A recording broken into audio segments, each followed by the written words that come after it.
And welcome to the city of Gangneung. We're here on the east coast of the Republic of Korea. It's in the Gangneung province. It is home to Pyeongchang, the host city for the 2018 Paralympic Games. But it's here in Gangneung that the para ice hockey event will be taking place. There's a host of brand new venues, as you can see, and we're just waiting for the spectators to arrive. But which country will return here as the reigning world champions come next March? Well, that is the question we have at hand today in day 3. Let's go inside and find out. For our next match, it's the 8th one of the tournament in day 3, and Canada, who currently sit at the top of the tree, are taking on Sweden. And this will be a tall order indeed for Sweden in this matchup here today. They took on USA in their opening, or in their second matchup rather, and they fell 7-0. And in this one, it will be a challenge for Sweden to, of course, compete for the maximum of 3 points. No question about it. And when you have Ulf Nilsson in net, though, you can beat anybody on any given day. He's been that good for Sweden so far in this tournament. And if you watch the Sweden game against the United States yesterday, you'll notice that they really did a good job of collapsing the box and clogging up that slot area in front of their own net, trying to limit the opportunities from a very strong United States team. I would expect them to do the same thing again here today. And like I said, Ulf Nilsson, you could argue that he and Simon Kuntz, the goaltender for Germany, they've been so busy and they've made so many highlight reel saves that they've really been two of the better goaltenders in this tournament. They have been outstanding for the respective countries. As we look at the tables so far, Canada sits at top with 2 games, about to play their 3rd. The United States of America now with 2 victories as well. The game that was played, the 7th game of the tournament earlier on today, it was USA with their victory as they took on Italy, and a very impressive 9-1 victory over the Italians. As you see the entire group shaping out, the Republic of Korea, who are still yet to play later on today, they sit in 3rd place, and they could very realistically be competing for a medal in this tournament. No question about it. I think this is a game a lot of people are excited for, the Republic of Korea taking on Norway later on today, and that'll be an evenly matched game. But the Republic of Korea, they gave their fans a lot to cheer about in game 1 of the tournament when they defeated Germany 2-1 in a pretty thrilling game. They scored a late goal to pick up that victory, and they could certainly be a team that surprises some of the better teams here at the tournament as well. So it'll be a lot of fun to watch them play again for the 2nd time in this tournament a little bit later on today. So all sorts of action going on here in day 3. I'm Brent Pope, again joined by Mike Kelly. And of course ahead of us is our matchup, Canada versus Sweden. And Mike earlier on got a chance to catch up with the Canadian coach, Ken Babby. Coach, any lineup changes going into today's game? Anything different from yesterday? We tried to do the same that yesterday, but we try to come a little bit higher up, and we see how the game be. What do you think of your team's performance through 2 games so far? What have you liked from your team? I think it's no problem. Yesterday you say, and today Canada, that's not a problem for my team, but we go for the people we have here, and we see what's happened. What kind of challenges do you expect Canada to bring, and what's your game plan to try to limit them offensively as much as possible? Our game plan is like yesterday, and like I say, we will see if we get our chance, so we take them or not. We try to play the same like yesterday. Your goaltender, Ulf Nilsson, he's 50+ years old, and he's been so terrific for you so far in this tournament. He's such a great goalie. Can you talk a little bit about just his passion for the game at this age, and what it is that makes him so effective as a goaltender? He's trained not very much. He's like he smoked and take it very easy. He's himself, but in this sort of game, he'll be very, very big. He's been great so far in the tournament. We wish you the best of luck today. Thank you. Thank you very much. You gotta love it. I tell you what, you ask an honest question, you hope to get an honest answer, and we certainly did there from the Swedish coach talking about Ulf Nilsson. But it does show you that he's a relaxed guy, and he's 52 years old, the Swedish goaltender. He's been so good for this team in this tournament. He's an easygoing guy. And he's certainly got a lot of natural ability, which helps him as well. So he'll be a big key for Sweden to hopefully try to find some success for their squad in this game against Canada. Refreshing answers, as you heard there from Jörgen Lundgren. So we've had the Swedish coach, and now we'll have a chance now to listen to Canada's coach, Ken Babby. He and Mike caught up earlier before the match. Coach, a couple of lineup changes for you today. Can you fill us in? Yeah, Brian Sholomicki draws in, and Kevin Sorley's out for maintenance. It looked like he took a hard hit at the end of that game yesterday. Does it have to do with that? Any type of serious injury, more a day-to-day thing? Yeah, it's more day-to-day. It's just precautionary and give him a bit of a rest. And he did take a hard hit. But doctor says he's okay, and we just think it's better for him to rest today and look forward to the rest of the tournament. 2-0 record, plus 16 goal differential. What have you liked about your team so far? Well, I like the way we played as a team, and we're sharing the puck. And, you know, we're having different players on different nights contributing so far. So that's what's going to take in this tournament and this World Championship to be successful, and we're trying to just move it day-to-day, game-to-game, so to speak. Greg Westlake leading the way with 4 goals. He's been such a great presence in this program for so many years. What has he meant to the program overall over the years, and what does he mean to this team? Well, you know, Greg's our leader. He's our captain. And I think even more importantly, he's very competitive, and he sets the standard in terms of competitive edge. And a lot of the players like Greg and McGregor, that's their way, and that's called the Canadian way, and we want to keep that going because we're going to need it as we go through the tournament. Looked like the Swedish team yesterday against the Americans really did a good job of clogging up the slot area. They were very playing that zone defensive style. What do you have to do to try to break that up and create offense today? Well, I agree with you. I think they're going to plug up the middle as much as they can, and we have to just stay with our play and, you know, use the short pass game and not trying to play an east-west game, which will lead to some turnovers. So we're going to use our speed and our puck management to hopefully create some offense. And we know the challenge is going to be strong, and we thought Swedish goaltender was really good too, Nilsson. And so we think this is a good test for our team. Thanks, Coach. Appreciate it. You're welcome. Thank you. And as you hear there, the interview with Coach Ken Babby, a little bit of a different look for the Canadian lineup. Sorley not in it, involved physically in that matchup against the Italians, and it'll be interesting to see what kind of factor or impact that has for Canada today. Yeah, the good news for the Canadians, it doesn't sound like it's anything too severe for Kevin Sorley, but he did take a hit in that game against Italy. It really ramped up physically that game in the third period especially. He took a hit. The coaches and the trainers were looking at him on the bench for a while. He did come out and play a little bit towards the end of that game, but more of a precautionary measure. It looks like he'll be sitting out this one today against Sweden. Well, good to see that Kevin Sorley should be okay for Canada. And we talk about some of the players in this tournament that have been standing out so far. And one of them we picked out for Canada has been Billy Bridges. That line of Billy Bridges, Liam Hickey, and Ben Delaney have been absolutely sensational. And Liam Hickey, probably the underrated one or under-noticed player on that line. But let's have a look a little bit at what Billy Bridges has done so far in this tournament. Yeah, I'm hesitant to call this a second line for Canada. This is maybe kind of like a Pittsburgh Penguins, Sidney Crosby, Evgeny Malkin situation. You've got so much talent on this line with Bridges and with Hickey, as you mentioned, and Delaney as well. And then you've got that other, you know, 1A, 1B line where you've got Greg Westlake, and there's so much terrific depth on this Canadian team. McGregor as well on that top line with Cozzolino. So however you slice it, top 6 for Canada, phenomenal hockey players. We've talked a lot about Westlake. He leads the team in goals in this tournament. We talk about Bridges, who's got an electric shot, and he's a great skater. Somewhat quietly, it's Liam Hickey who leads the Canadian team in scoring, and entering the day, he actually led the tournament in scoring with 8 points. Yeah, he's been a linchpin on that line, and you talk about the players that you notice with the speed and with the power, but he's a very considered player, good catalyst to be able to distribute on that line. So when we look over at Sweden, though, it is a different prospect indeed. We haven't got the same overwhelming offensive options to be looking at, and we again focus on goal, and it will be again Ulf Nilsson who will be tested, and we'll have a little look at some of the work he's done in the tournament so far. Well, if we showed you every save that he's made in the tournament, we'd be in the second period by the time we got out of this analysis. So we'll just show you some of the highlights. But Ulf Nilsson has been so good for this Swedish team, keeping these games close. The game against Italy was 2-1.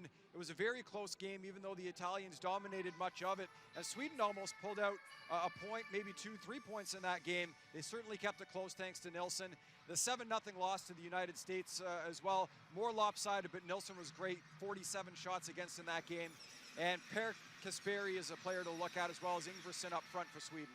They are the good options, and we'll be looking forward to that. Sweden, who yesterday fall to the United States by a scoreline of 7-0. They're going to look to respond and be even stronger today against Canada, and they are a capable team. They want to qualify through directly to Pyeongchang and finish in one of the top 5 spots. We have live action coming back next here from game day number 3. It's our 8th game overall of these Gangneung 2017 World Para Ice Hockey Championships.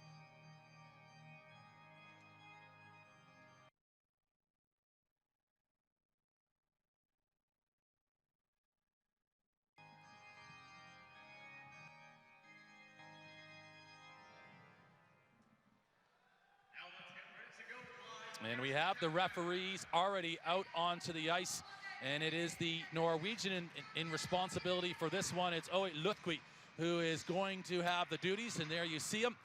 And he on his right and left, it's Nicholas Bradshaw, the American, and from the Republic of Korea, Han Yul is the other linesman. So the referees have been outstanding in this tournament. We haven't had too much that's been either disputed or really needed to be replayed. We had a goal earlier on today that had to be replayed. It was just such a fierce shot by the Americans in and out of goal, but the refereeing has been right on point, as all the officiating has been, and it will be up really here now for Sweden to be on point. They're going to have ultimately their best game of the tournament to compete here and to run with the powerhouse that is Canada.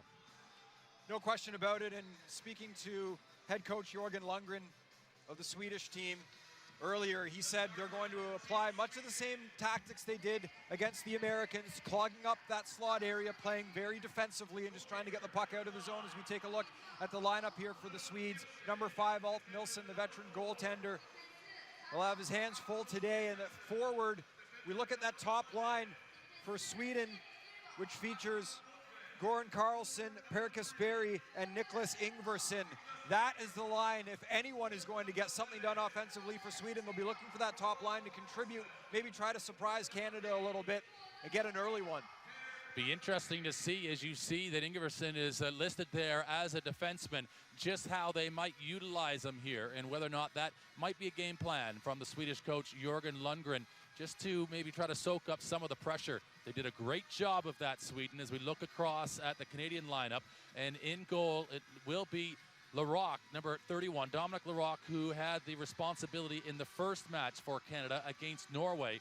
He's back in the pipes again, and he really was uncontested. That was a 9-0 victory on the blue line. We're looking here at Bowden as well as Dixon, number 11 and 27 to be looking out for. But it's the lineup up front, that balance that we've seen with Hickey, with Bridges on that line, with Delaney, and then that unit of Cozzolino, Westlake, and McGregor. Those as a 1-2 punch for Canada will be a handful for the Swedish bench today. Jörgen Lundgren, the head coach on your left. Learned he's an honest man. We really like him. We like interviewing him. And there's Ken Babby. We like interviewing him as well. A very well-spoken head coach of the Canadian team who's done a terrific job getting his team ready for this tournament.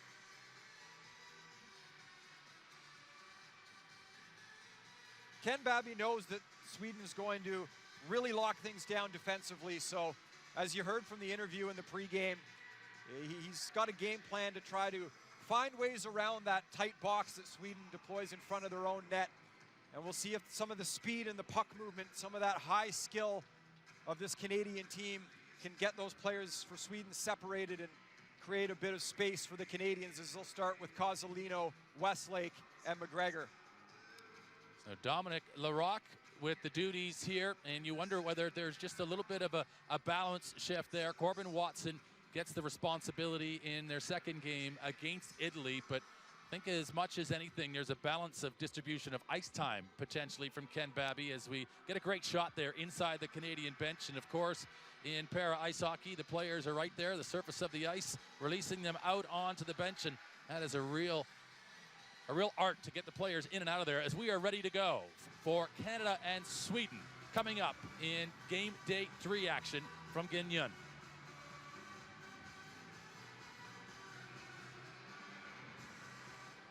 And Westlake just punches that one back for the Canadians to regroup, and immediately you see how Sweden have just kind of retreated back towards their own blue line in anticipation of the speed of the Canadians coming across the line.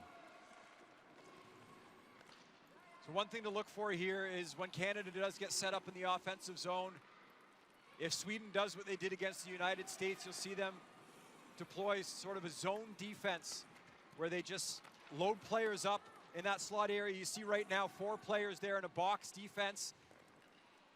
Almost like you'd kill a penalty where you have those 4 players set up in a box as Nilsson makes a nice save. And it's a Westlake delivery in on Nielsen, and as you see it, the Canadians don't waste any time, and when they're in a good shooting position and a goal-scoring opportunity like this, they will take their chances. But again, we have seen that glove hand as the most overused saving apparatus in this tournament so far, that glove hand of Ulf Nielsen.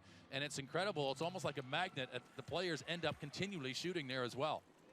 Absolutely. Nilsson has made a number of terrific glove saves so far in this tournament. It's almost like a mosquito net out there where he's just snapping up everything that comes near him. He's been very effective. He's faced 66 shots in 2 games. He stopped 57 of them, and believe me, of those 66 shots against, close to 40 or so, I would say, were quality scoring chances. So he's been fantastic. Good attempt there from Canada. Just goes whipping across the face of goal and all the way back. This is Dixon now across the line. And he just has to just wait for the Swedish defense to kind of come towards him. And what he's trying to do is just draw out a little bit of space. He's been able to find it here. Here comes Canada out of the corner. Bridges in a 1-2 play, and it's in the back of the net. Liam Hickey and Billy Bridges continue to provide the offensive punch for Canada as they open the scoring in this one. And what a great 1-2 play here. Hickey with a quickie, 1 minute and 20 seconds into this game. He gets Canada on the board, and that's a great play there by Bridges. As he comes to the front of the net, he waits to make that pass, so he draws the defender into him. It opens up Hickey on the far side, and the St. John's, Newfoundland native buries it. He's got 9 points as he continues to lead this Canadian squad in scoring. And just what the doctor ordered for Canada, as 1 minute and 20 seconds in, they have put the first goal on the board. And you saw really what Adam Dixon was able to do there to draw the defense out to create that space for Canada. Yeah, Dixon's a really effective player for this team. He plays on the blue line. He's got great speed. He's not shy to jump up into the play, as Brent, you've alluded to before. And we're going to have a penalty call here, our first of the game.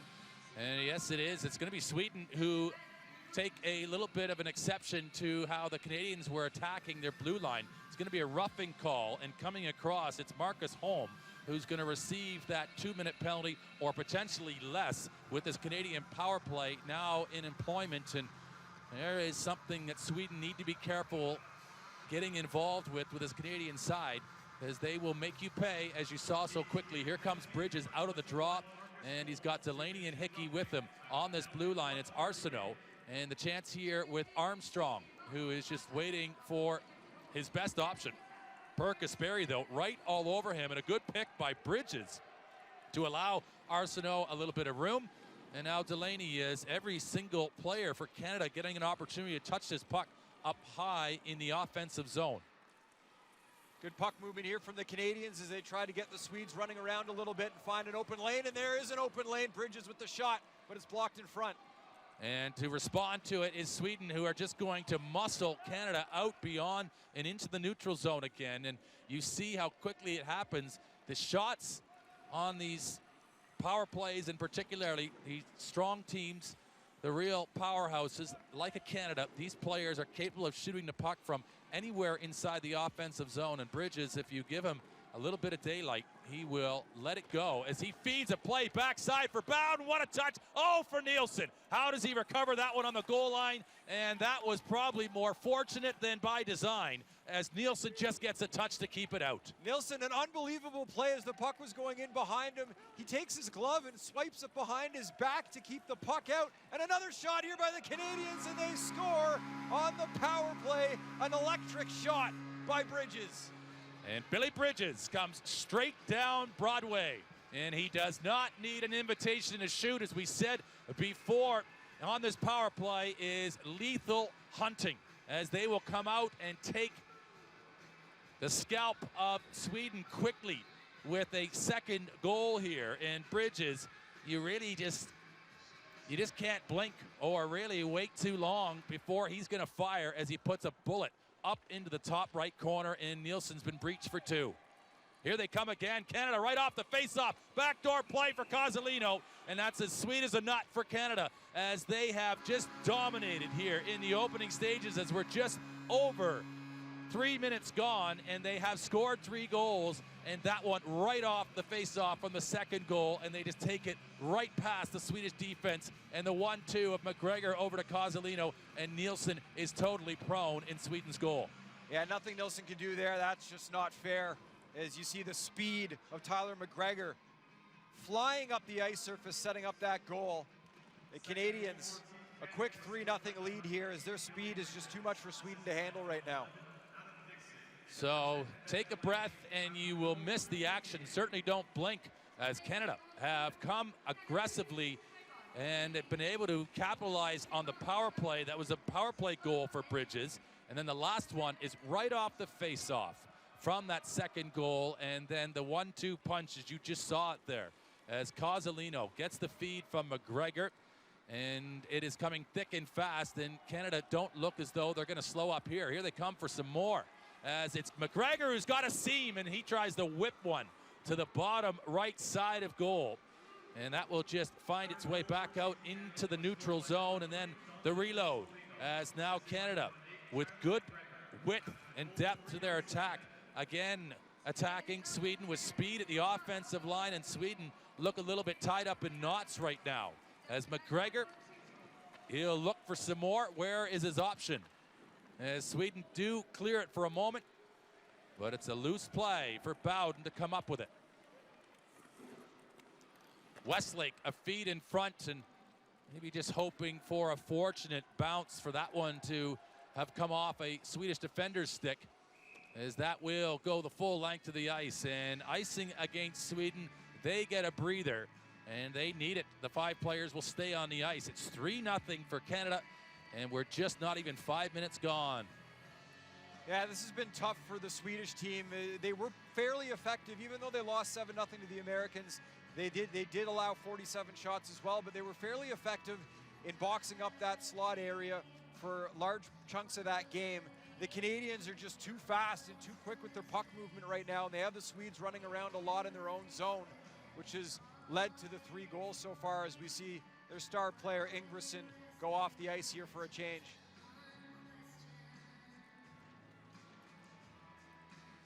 Sweden getting removed from that face-off. The linesman not happy with the alignment, and it's just going to be shoveled out of the zone by Marcus Holm. And back comes Canada again, and Canada underneath their own blue line. They are able to just slingshot their way back towards Sweden here, and aggressively right back in the zone and applying more pressure again. And if they have any more in their bag of tricks, it could very well be a challenging day for Sweden. And you wonder right now whether this is a recognition more of Canada's speed. But we will pause for a moment as Canada are in a good position early. 3-0 over Sweden.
And there you see, this is an offensive zone face-off for Canada, as they have had an absolute flurry of return from their work so far in the offensive zone. This is Dixon, number 11, the blue liner.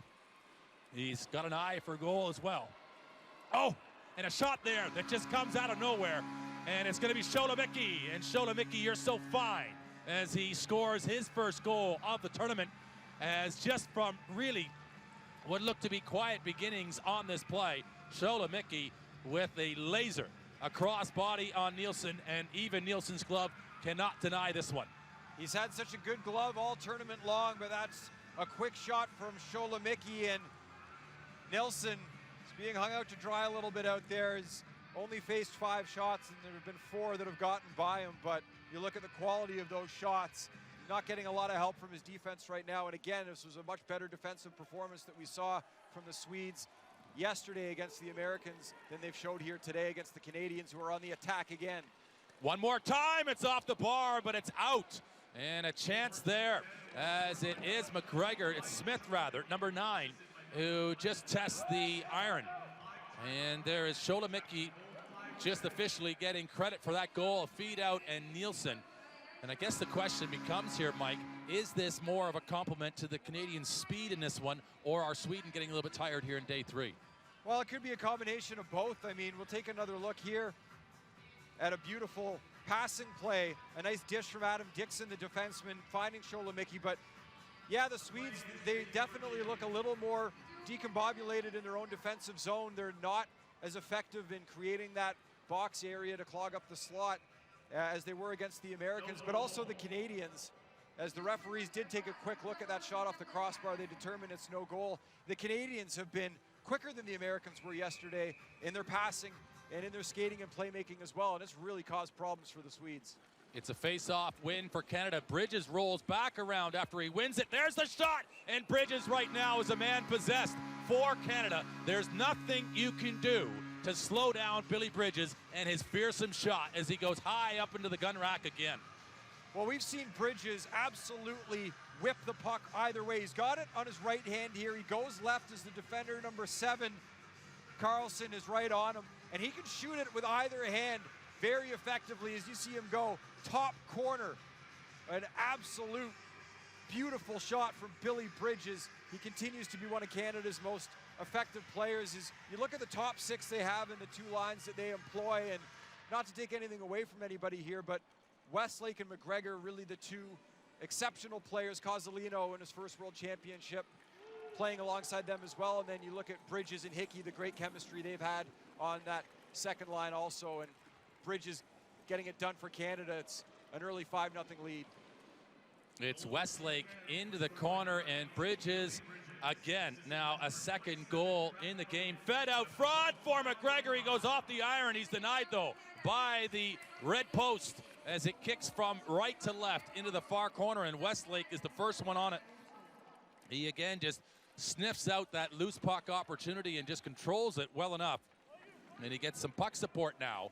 And McGregor's there. He throws the brakes on off the bar again, and they have rattled the chimes a number of times here. They are playing some music right now, the Canadians, and I'm sure they would like it just a little bit sweeter, as an inch inside would have them at least a half dozen on the board already. As they said in the Mighty Ducks movies, an inch the other way, you would have missed the net completely. So either way, the hockey gods are smiling at the moment for Sweden, maybe giving them a little bit of mercy.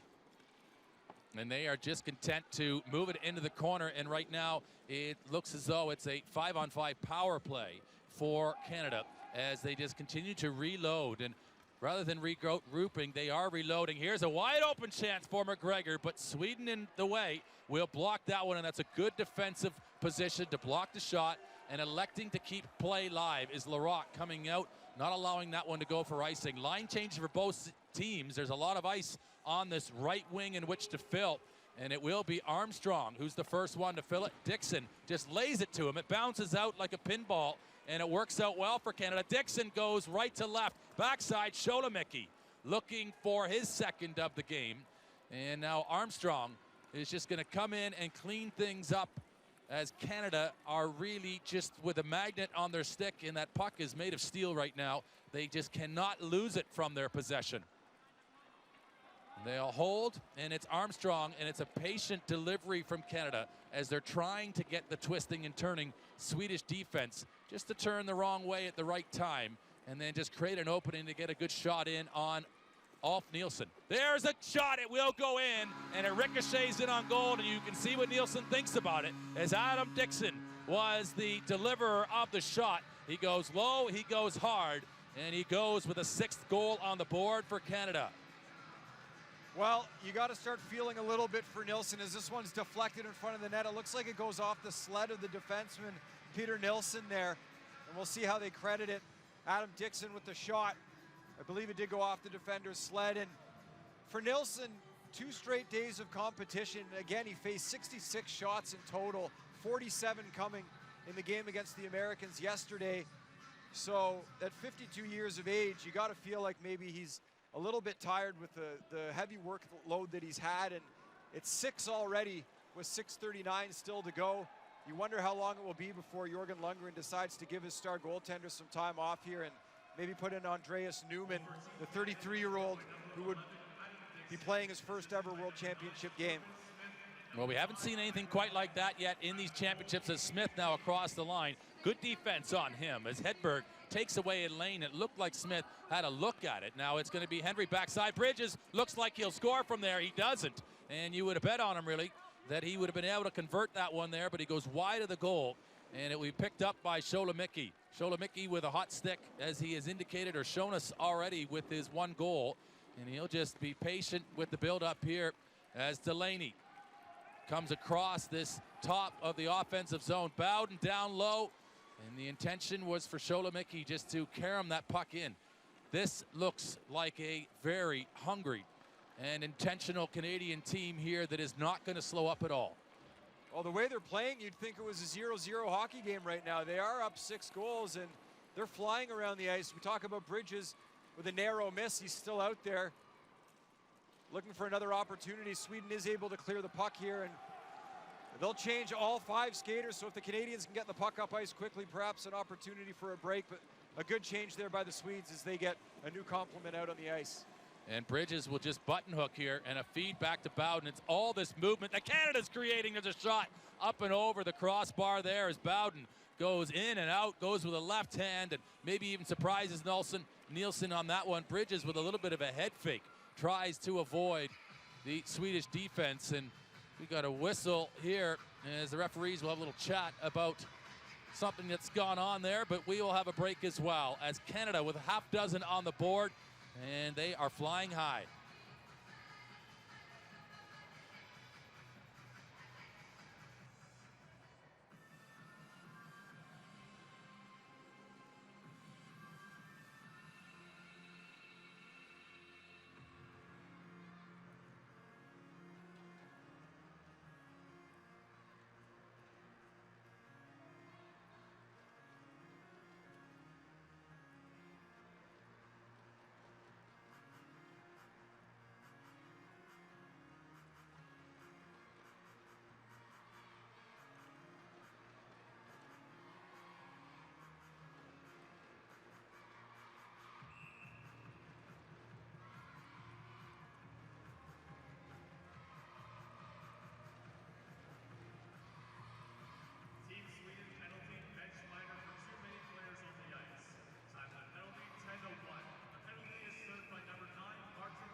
It's a penalty against Sweden, and with the power play now for Canada,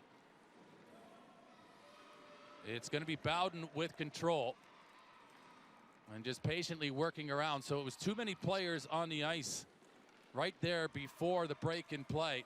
As Sweden with that line change, unable to execute it as well as they might have liked. This one a chance to see if they can't bank it in. And that was McGregor who gets the carom off the end boards and was looking just to sort of punch that puck across the line before Nielsen could react to it. And Dixon will take this for Canada. He'll lead right from the front, all the way from the back, and the offload just a little bit misaligned. And that looks like an interference penalty, and it will be against Canada.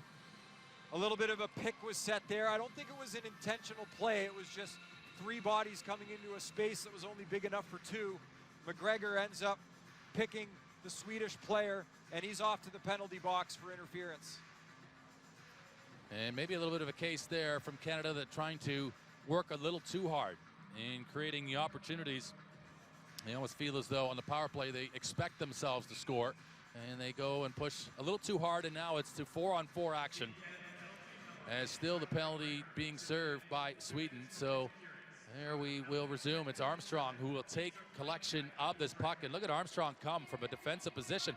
He's all the way down this left wing right now, and he's just going to try to draw some of the Swedish defense with him. But Ingvarsson, I think it's the first time we've called his name today. He'll take it forward. And he, the 5-time Paralympian, unable to get it across that blue line. And then Armstrong will come back with interest here and try to apply the pressure and stay right on the puck here against Ingvarsson.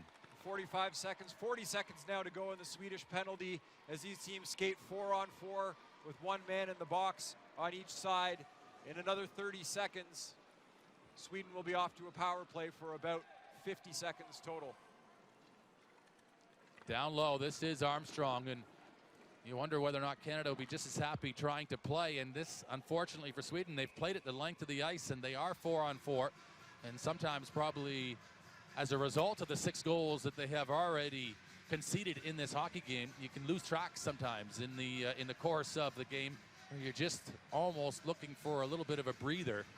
Although they have 17 seconds still remaining before they would have the player advantage, they now have a defensive zone face-off. I don't know that the Swedish player realized that it was 4-on-4. I think he still thought it was a shorthanded situation, just the way that he fired that puck so hard down the ice with nobody around him. And now we got a scramble play off the draw. They do come up with it, though, Sweden. And now from here, it's Ingvarsson, just slow and steady. Per Kasperi is his option, and thought maybe Kasperi was just going to go wide, but they have waited really for the player to come out on the ice. It's into the rock. It's Ingvarsson who dumps it on him, but they have 5 against 4. The challenge is that they've gone to the bench to get new players on the ice, and in doing so, didn't apply a whole lot of pressure on Canada behind their own goal, and it's the length of the ice. And Canada are going to get to it first as Hickey comes in, and it's a drive-by. It's out front and a shot and scores. Delaney will benefit from what was a little bit of a quiet play. Sweden looked as though they were at 6s and 7s, a little confused themselves as to how they wanted to approach it, and Canada just took advantage. Well, that was a bad line change by the Swedes. As soon as a player came out of the penalty box to give them a 5-on-4 advantage, went and changed, and it ends up, no one comes on the ice. It ends up being 4-on-4. By the time they get it sorted out about 30 seconds later, it's too late as the player coming off the bench is late picking up Delaney, who ends up scoring the goal. So a really costly line change there by the Swedes, who unnecessarily played it 4-on-4 for about 25 seconds or so, even though they were on the power play. It's little things, unfortunately, that proved to be so much against an opponent like the Canadians. And it is still a short-handed Canada who will fire at the length of the ice the final seconds, and Bridges is just going to pry that loose from Ulf Nielsen, and Bridges is not electing to play it out. He's just going to hold on to it. He's happy with the puck right there. He thinks that's exactly where Canada want to be as well. While they're waiting for the replacement, it's Kozalino who comes out here now, and Sholomicki's on the ice, but the good work, it's Dixon who goes in hard against Ulf Nielsen, and you got to wonder whether Ulf Nielsen, the way this game has gone so far, whether he will give way at the end of this 15 minutes or maybe even now. Yeah, Ulf Nielsen's still down on the ice. The referee having a chat with him as he's lying on his back. You see it looks like right in the stomach there. He takes the end of the sled, and that is, these sleds made out of aluminum or steel. Either way, no matter what each particular sled is made out of, that's a hard surface, and that one seemed to catch him right in the lower stomach. But as we've seen from Nilsson all tournament long, he's resilient. He wants to stay in that net. 7 past him already in this period. It's been a tough period for the Swedes as Canada has managed to find the back of the net. 12 shots total. They have 7 goals, and they're still looking for more. Great alignment from Canada off this draw, as it was McGregor wide, and as soon as they win the faceoff, they go to him. Now McGregor's in a good position here to shoot, and again another scramble in front as Westlake trying to come up with it. And that was a set play where they really just created some good width to be able to attack Sweden's end zone here right off of that faceoff from the neutral zone. And this for Westlake, down low, in below the goal line, as the 3 of them will work together. Kozalino, Westlake, and McGregor, and now Arsenault comes in. And this low to high, high to low is producing a perfect right across, east-west pass in front, and Cozzolino couldn't take it as clean as he wants, but this for McGregor. Oh, and it's a dart, as it's right in the back of the net before you get a chance to even get out McGregor. And Ulf Nielsen right now, he might want to get out of his equipment the way this first period has gone. It has been an onslaught from the Canadians. They are showing no mercy. Tyler McGregor has such a great shot, and look at all of the open space. This is right in the middle of the slot, in the middle of the hash marks. As a goal scorer, which McGregor is, you cannot ask for a better place to shoot the puck from. He has all kinds of net to work with. The 23-year-old from Hamilton, Ontario, buries it, and it's 8-0 Canada. This game is getting a little bit out of control here for the Swedes. They've got to find a way to slow these Canadians down. And you really feel for Ulf Nielsen at this point. He's been so good for so much of this tournament, but these chances are of such high quality. It's Smith who takes that shot, and you're right, there's a difference between shots and goal-scoring opportunities, and these are grade A goal-scoring chances that Canada are creating for themselves and executing. As here comes Bowden again. Across this line, the feed and the rollout to Sholomicki. Sholomicki looking for Bowden, and that's a diagonal pass to the back door, and a good sense for the movement of their players. They have a real good chemistry. All of the units for Canada so far, they've shown great depth and balances. Here comes another attack, and that one was Smith, and Nielsen mixes in a save here late in this first period with 23.6 officially on the game clock, and he needs that just to stop the bleeding for a moment. Yeah, and it's always good to feel the puck a little bit, especially when there's been so many going past him, and that's a nice save there as he gets the pad in front of it. He's got the glove on top to make sure there's no leaky rebound. And with 24 seconds left, the Swedes will be happy just to get out of this period with the score the way it is. And they have worked hard, there's no doubt of it, to Sweden. You just wonder whether they are tiring a little bit over the course. They've had 3 games in 3 days, and of course a long journey as it is for many of the countries participating in these World Championships to get here. And you're playing against the best of the best, and even the preparation to play against the best is stressful and is of course tense on the body, but the logistics of getting here for the teams is also a challenge that is considerable. And at the 3rd day, you would think that maybe a little bit of that long conditioning may be becoming a factor here for Sweden. Well, for Sweden as well, the first 3 days they played 3 games, and you could argue it's the toughest draw possible. You have Italy in game number 1. It was a close 2-1 game, but the Italians may be the most physical team in this tournament. You've got the United States and Canada, who are dominant teams as well and have been for so long. So it's pretty interesting what we've seen from this game so far. The record for most goals by one team in a single game at a World Championship, A or B pool, is 15. Canada's already got 8. This is by the Republic of Korea at the 2015 B pool World Championship. Actually, I believe Canada had 17 goals in the opener against Japan in the 2015 championship. We'll get another look at that. But either way, Canada's rolling right now as we are through 15 minutes of play.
And welcome back to the Gangneung 2017 World Para Ice Hockey Championships. I'm Brent Pope, and alongside Mike Kelly. And we just saw an overwhelming start from Canada in this match here today. This is our 8th one in day 3, and I'm not sure anybody could have anticipated that type of response. That first 15 minutes from Canada, they just kept coming, and they got started early, and it just didn't slow down. Yeah, we knew that Canada would come out with an aggressive first period and likely score some goals, but at the same time, you know, that's about as good as we've seen Canada look, just with the precision passing and the great shooting.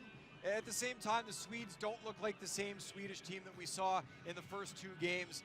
They were a little disjointed defensively. You see so many of these goals are just wide open looks that Ulf Nilsson could do nothing about.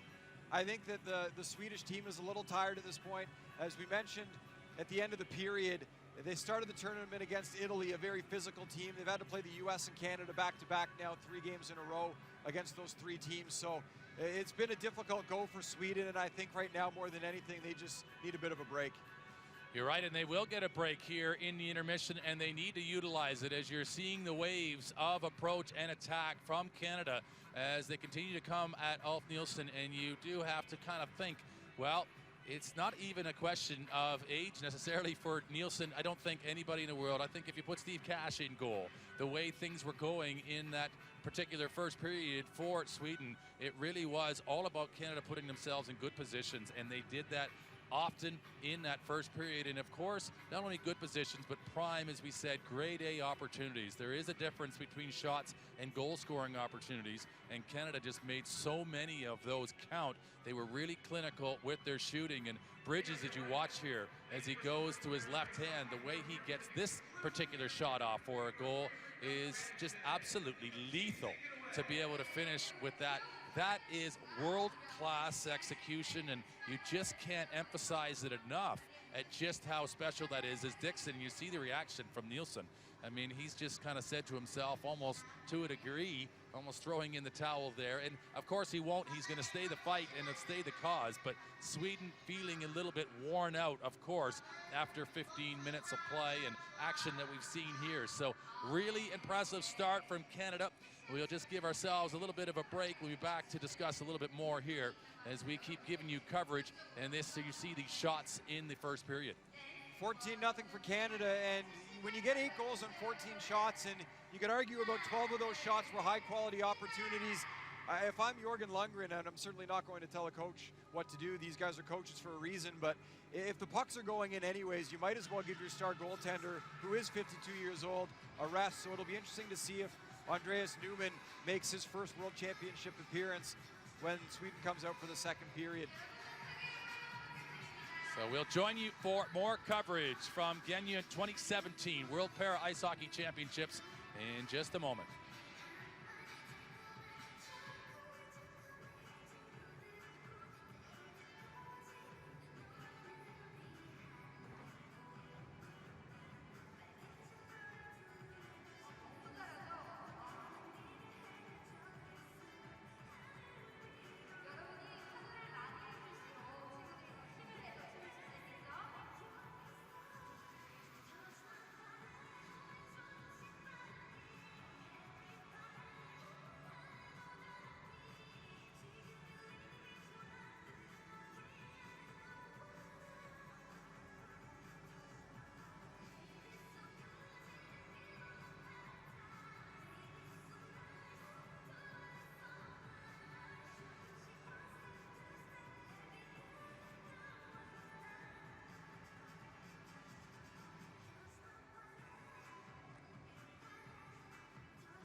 Welcome back, and the opportunity here again to look at just what we saw in that first period, and the action of Canada really just overwhelming. But probably the most interesting part of that is the balance of scoring that we saw from Canada.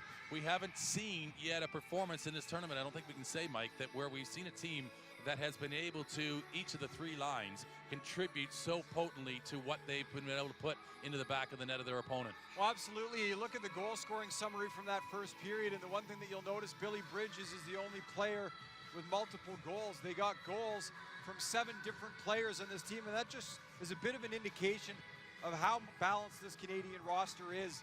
They've got those two, call them 1A, 1B lines, centered by Greg Westlake on the first line. Bridges is an elite player on that second line with Hickey as well. And even the third line can get it done as well, as you see on the scoring summary. Everybody getting into the action. And on the back end, we've talked about how the Canadians with Bowden and Dixon especially like to activate their defense. Dixon has 5 points already in this game. He's got a goal and 4 assists. We're only through 1 period of play. That's unbelievable. So he came into the game with 5 points on the tournament. Through 2 games, he's got 5 points already in the first period. Can't imagine what lies ahead here in the second period as we take another look at the Canadian effort in that first period. And Ulf Nilsson, not much he can do on a lot of these shots. Well, that first one was about Dixon, as you're talking about. He just was able to hold the puck to the boards and draw out the defense for Sweden, and then they get that play in the end. It was Delaney that got things started. But you talk about the balance, you talk about the speed, and right now Canada are looking to be a very dangerous prospect in this World Championships, and I really got a feeling that we're not going to see a slowdown here from them today. I think they're going to try to keep scoring in this hockey game. Yeah, and it's twofold, I think, for the Canadians. You know, number one, they're not going to take any joy out of absolutely demolishing a team. I mean, they want to win these games, and they're going to do what they can to win these games. And they're certainly not going to take the foot off the gas pedal. But at the same time, it's no joy if you beat a team, 12, 15 to nothing, whatever. That's not what the spirit of the game is about. But at the same time, they want to show everybody in this tournament exactly how good they are. Goal differential can make a difference ultimately in a tie-breaking situation. And they are trying to send a message to everybody in this tournament that, hey, we might not have won the gold medal last time around, but we're here and we're an improved team, and we expect to win gold this time around. And they are certainly looking strong indeed. Canada in the driver's seat in this one over Sweden with 8 goals already after 15 minutes of play. We will join you back in a moment for more coverage of this one in the second period.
And I guess, Mike, as we look ahead to the second period, you just got to wonder just what might be the message from Jörgen Lundgren to his team as we'll see just how he's going to utilize. He's got Ulf Nilsson still coming back out to 10 goal for Sweden.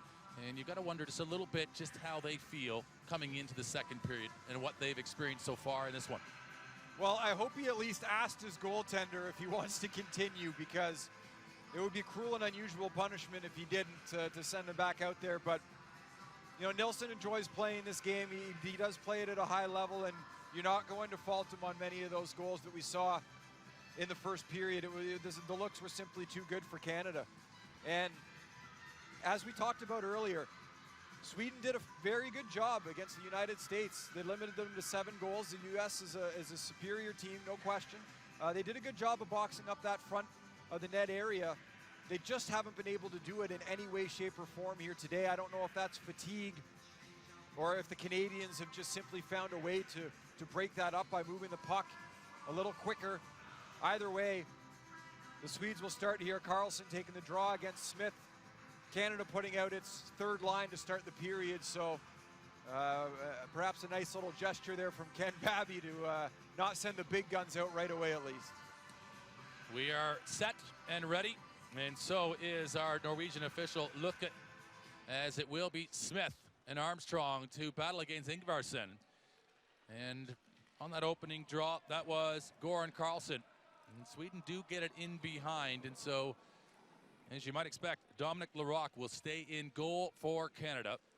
One thing you might notice there is Sweden dumped it in, is that nobody forechecked. There wasn't anybody that was going into the zone. Sweden, again, will just be happy to try to lock things up here defensively. Good rotation from Canada. They're going to try to come. Cholamicki is going to try to at least open a space here. He goes for a shot, so there's been no indication from the Canadians, the way they start things here, that they have been requested to keep the guns in the holster as another shot comes in on Nilsson, and he makes a good save there off of Armstrong. And in the opening 45 seconds, a good tempo shift from Canada from their third unit. A good job there by Sweden. Again, we mentioned they dump the puck into the zone. Nobody goes and chases it. They all stay outside of the blue line so they can get back in a good defensive position. Managed to keep Canada to the outside, and Nilsson was able to see that shot the whole way through. It came from far enough away that he was able to control it rather easily. Westlake up against Magnaville on this draw, and immediately it is gobbled up here by McGregor. McGregor would feed it into Westlake. Westlake's dangerous from there, and Nilsson with a great save, as good as he has made in this game, as he gets his body across to take away the low shot. That was absolutely maybe his best save of the game, as you point out. Great job to cover up the lower part of the net as Westlake had an open look. Cozzolino to the backside to Bowden. Bowden is just awaiting his best opportunity. He was going to come out the near side, and it was plugged up there by McGregor, but equally 3 or 4 Swedish defenders in a good position, boxing up that area, not allowing any easy access to the goal. And now Canada are getting into a little bit of a logjam, into tighter traffic in front of Nilsson, and so you see a little bit of a different execution from Sweden right away. They've had to reformulate and adjust their game plan against Canada, but Canada are just circling around like sharks, just waiting for their prey. And this is into Nilsson, as Westlake will just keep it live out to Cozzolino. And from here, it's just the offload back to Westlake. The feed, a little touch, and that was a lofted pass from Westlake, a soft one with a weight on it or distance on it, just to allow it to arrive only to a Canadian stick. Greg Westlake's had a couple opportunities here, not only to score, but to set up a play as well. Another opportunity here for Canada. And a delayed penalty, and it's McGregor that scores for the Canadians. Make it 9 for Canada. They're one off double digits as a delayed call was on the way. But a wide open Tyler McGregor left unchecked at the side of the net, and he buries it. Cozzolino just circling around and circle the wagons, as McGregor is the last one for Canada to put this one across the line. And he has now got himself with a double dip in this one, as McGregor scored the 8th. He's got the 9th, so back-to-back goals bridge the first intermission from Tyler McGregor. And Canada, as you say, now sitting with 9 and are right on the cusp of getting through to double digits. We've not seen that in this tournament as yet. And immediately Dixon will take this from the defensive position, and he just hands it off up to Smith, heading towards Sweden's goal again. And Cholamicki will just, again, work around the perimeter here. And Sweden are going to be forced to, again, have to field another shot. And this time it's Nielsen who gets the glove up.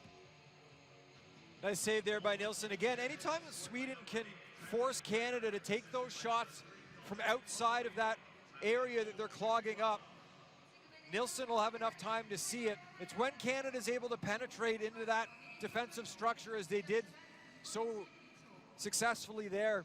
They get open looks like McGregor had. Nobody was around him. That's a goal every time for Tyler McGregor, who's got 2 in this game and now 3 points. So the referee not happy with the alignment there and the whistle blown.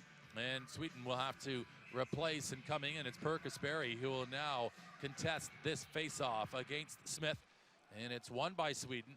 They're a little bit handcuffed, unable just to get as quick grasp of it as Peter Nielsen. And there is really no second clutch at it as Canada are right on it. As like white on rice, Canada on that puck. The two go hand in hand. And it will just be pushed by Kasperi. He'll force that one down the length of the ice, and it will go for icing. Well, it's interesting to point out here, Canada has 9 goals in this game. And Greg Westlake came into the game. He's their leading goal scorer. He doesn't have a point. So it's pretty remarkable to think, and you have to imagine Westlake will get on the board at some point, and maybe if his teammates knew that, they'd be giving it to him a little bit on the bench, just poking some fun. But with all the offense we've seen from Canada and Greg Westlake, the captain, the leading goal scorer entering this game, he still doesn't have a point. I'm sure it'll change, but right now every Canadian on this team has a point in this game except for Westlake and Rob Armstrong. Well, they'll work it again, and I'm sure it's only a matter of time the way things have gone so far as Bridges continues to work from the outskirts of this one. Hickey will just work this puck around Delaney, who will shoot it, and it really is looking for a moment like it's exhibition stuff for Canada as they are totally in control. Sweden with the long change here have to come from their defensive zone to get to their bench, and they have been ambitious in which to make one here. They're late arriving in the play. Out front is Delaney. Bridges unfortunately couldn't get it to him right away, but Bridges is going to play it down low. What a save from Nielsen. Is almost there, a little bit too cute from Canada, but they benefit again from what is a difficult line change in the second period. Sweden trying to get full complement back into play. Absolutely. We'll take a quick timeout here. Canada with a 9-0 lead, 10:58 to go in period number 2.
And 1 goal for Canada in this second period. It belongs to Tyler McGregor, and it was a real easy one, a tap in on the backside. Haven't been any penalties as yet, but they tally 8 of them. The goals they do have. Look at that save from Nielsen as he almost gets twisted into a pretzel there as he reverses back to make that save, and that was as dramatic as we've seen him make.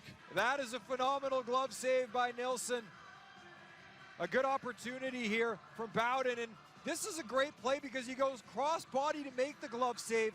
We see that from a lot of goaltenders here in para ice hockey.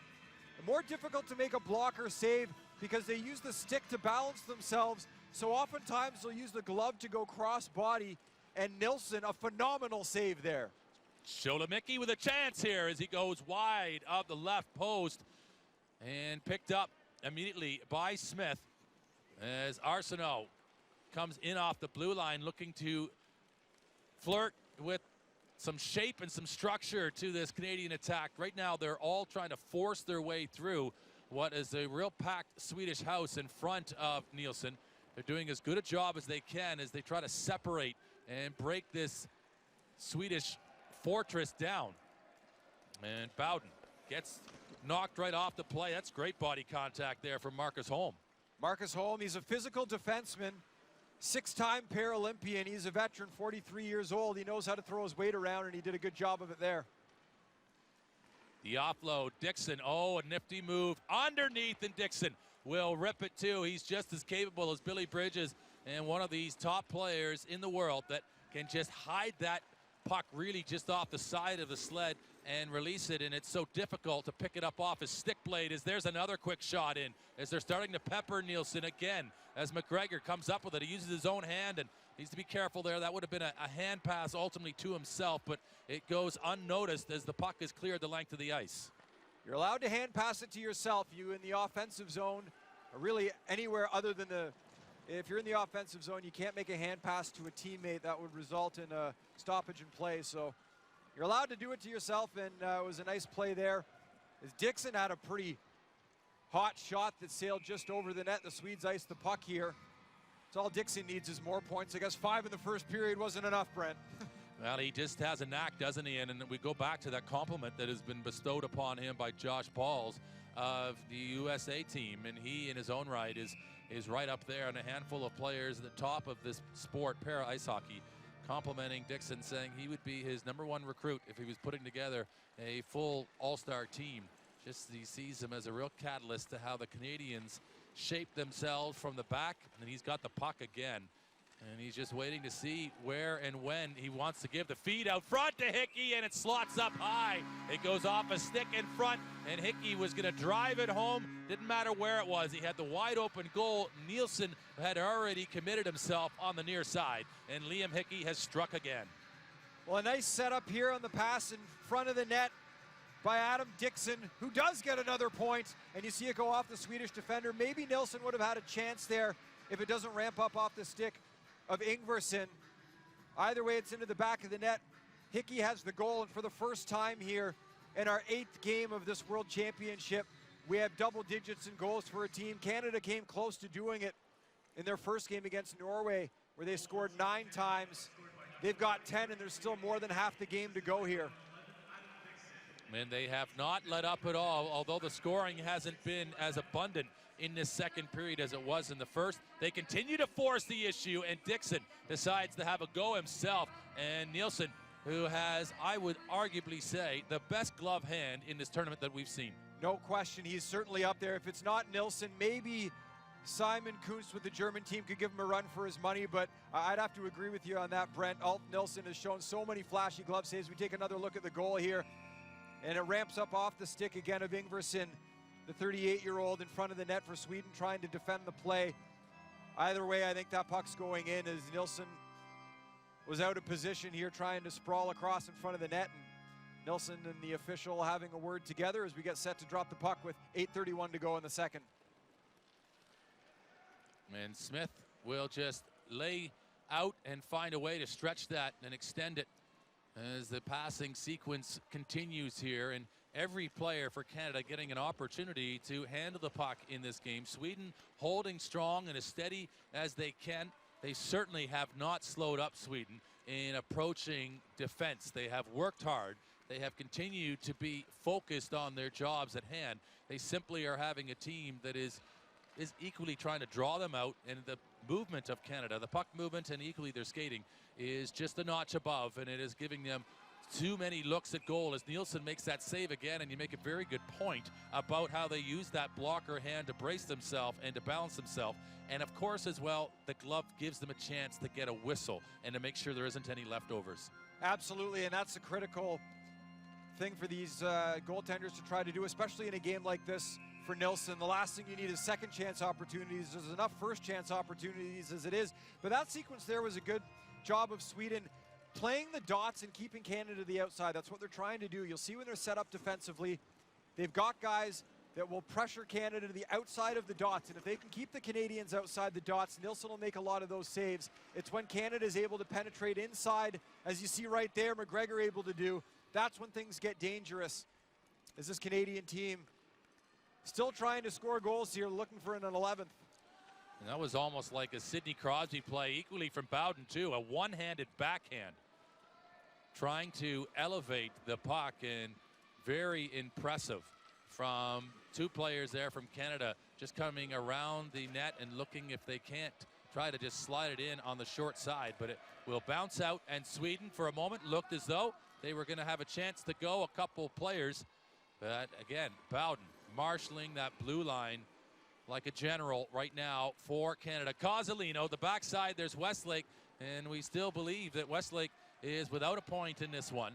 And he there for a second looked to be having a flicker of possibility. Westlake still without a point. There's a lot of time to go here. Everybody else is getting in on the action. It's point night for Canada. And this game is 1 minute past the halfway mark. Canada's got 10 goals.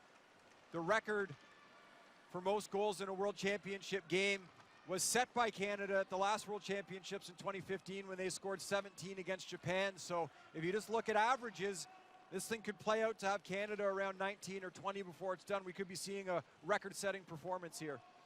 And Dixon is just slow and steady, and you watch Adam Dixon, even the assists that he does get, they're just very deliberate, aren't they? He just possesses the puck and tries to draw the defense with him, and he's able to, more often than not, with patience, be able to open up there, and he goes with a quick slotting shot himself on the left-hand delivery, did Dixon. And Sholomicki, oh, Sholomicki again is so fine inside the right post as he wraps it around the back of the Sweden nest again, as they are finding ways to put that puck home from all angles and from all shooters today are Canada, as Sholomicki has scored a second. And another point for Dixon.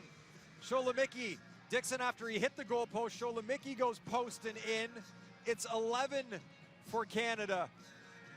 And another point for Sholomicki. He's got a couple in this game. We see Andreas Newman there, the goaltender for Sweden, number 84, making his way down across the bench area. He's actually heading back in to get some equipment here perhaps, and it looks like we may see a goaltending change, as it looks like Newman is starting to put on the pads. So a merciful end may be coming here for Ulf Nilsson. Liam Hickey, backside, oh, and there is a play. It was Bridges. Thought for a moment it was possibly Westlake, but it's this unit of Hickey out there with Bridges and Delaney, and Bowden and Arsenault will have to come all the way back here. And it is actually an icing called against Sweden. And so watch it as it's coming in waves. It's 11 goals now on the board, and they have gone through double digits, and they keep on rolling. As we watch this goal again from Sholomicki, as he just knifes it inside the far post, and he is right on the money.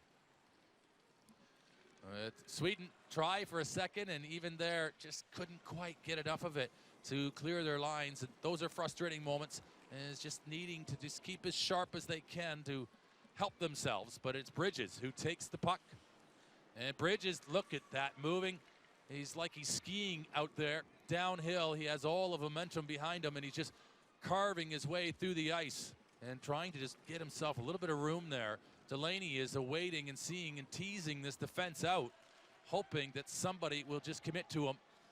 So this is a good job by Sweden here to keep them outside the dots like we talked about earlier. They force Canada to play on the outside, and when they're on the perimeter, you'll see a lot of these shots stopped by Nilsson. It's when they're able to get in front, so a good job right now by Sweden not to chase too far and keep Canada to the outside. Better sense from Sweden, just to hold their shape. And when they played a little bit more of a zone, rather than trying to attempt to be one-on-one against Canada, that's a little bit more of an effective approach for them, as Hickey will just have a little bit of a rough ride, but he holds on to the puck most importantly. And here is again Dixon. He's the silent assassin. Out front to Bridges, and he just muscles it right through Nilsson again. And Dixon, it's the calm before the storm when he gets the puck on his stick, as he puts it out to Bridges, and he smashes it home. He's the setup man, and there Bridges with the spike. We'll have to look into the record for most points in a game by a player. Dixon had 5 after the first period. He's got a few more here in the second. I can tell you right now, looking just beside the Sweden bench, Andreas Newman is getting his pads on, and it looks like we'll see a goaltending change as soon as he is ready to come onto the ice. But until that happens, it's Ulf Nilsson stuck in goal for Sweden, and that's a dozen.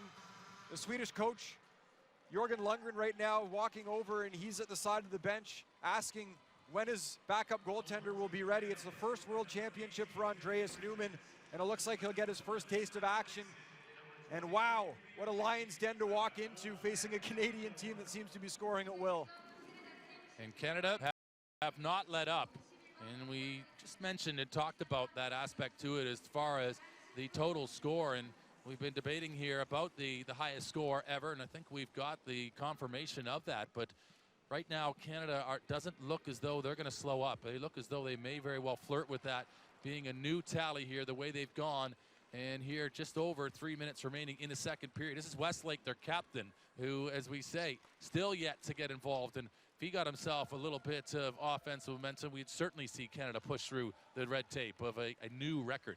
17 is the record, yes, in the last World Championship against Japan. Canada scored 17 times, and it's interesting, Greg Westlake still got that goose egg going. He's such a prolific scorer for Canada. We say it in jest and in a joking way, but it is a little odd that he hasn't found the score sheet yet, as Canada's put 12 goals in. And Andreas Newman, he's got his helmet on, and he's just strapping up those pads right now.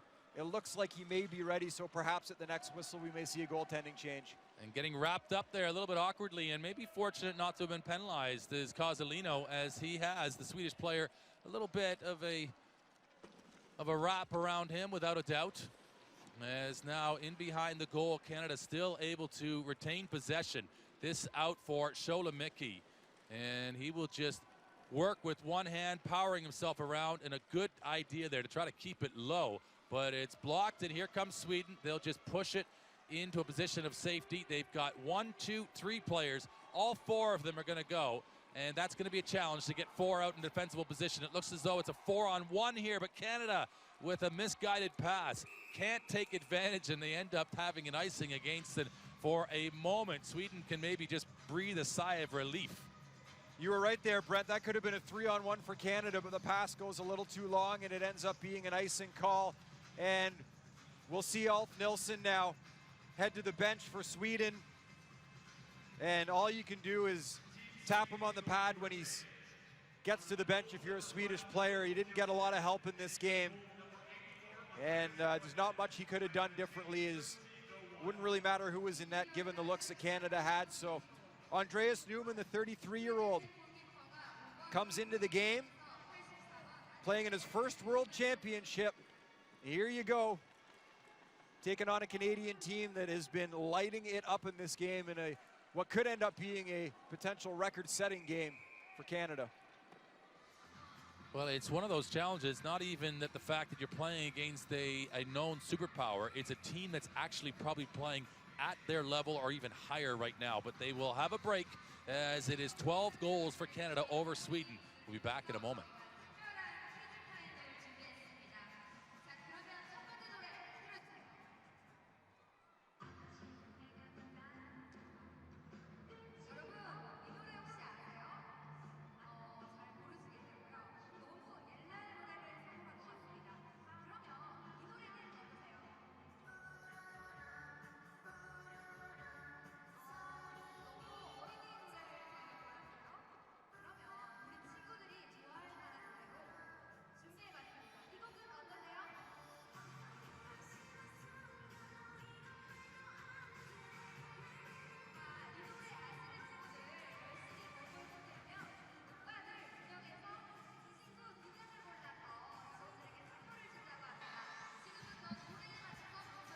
And the action resumes, as just outside of Canada's blue line is the face-off.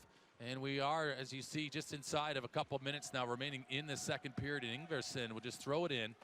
And we are going to see Bowden go back. And when Bowden goes back, you know he's going to come up the ice with speed. That's why he's been utilized to be put back there. A long time forward and a dynamic scoring forward. Right now, he crafts this defense and shapes it and spearheads it from the back as here comes Canada again. Sholomicki, a backside play. Oh, and it looked like Bowden scored, but he went off the outside of the net, and this time from Armstrong as he comes right across the face of goal. And the challenge being there for Newman. I'm not sure he had quite reacted as quick as he needed to.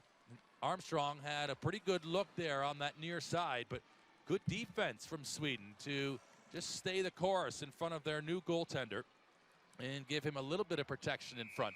Newman it looked like he got a toe on that one. If in fact he did, it would be his first save here at a World Championship on his first shot. So positive for Newman as he gets a high five from a teammate there. And if you're Andreas Newman, you're playing with house money at this point. You come into a game, your first ever World Championship. The game, by all intents and purposes, score-wise, has been decided, so you can just relax, and there's not a lot of pressure, and have some fun out there. And he's set in goal, ready to go. And he's a big presence in that net, and we'll see how he does here against the high-powered Canadian team. So Ingvarsson with a chance here to clear his lines. He's stripped of it immediately by Dixon. And it's incredible, uncanny how Dixon is able to get in those positions offensively. He is a blue liner, but he's right up there on those faceoffs, and he's already just wedged it forward here for Bridges, and often is that little bit of a gap man who's able just to glue things together and allow Canada to get rolling offensively in the offensive zone off of those set faceoffs. But this is Hickey a long ways from Sweden's goal, but with a head of steam now and a line change playing to the advantage of Canada here. The play to the outside for Bridges. He's lost his angle as there's some great defense by Sweden to take that away from him. And the final seconds of this period are about to finally tick down. And again, a long one for Sweden. Not quite as long as the first. They've cut their deficit in half. They had conceded 8 goals in the first period. A further 4 more for a total of 12 now after 30 minutes of play. And Newman, as you say, has come in and has done his job so far.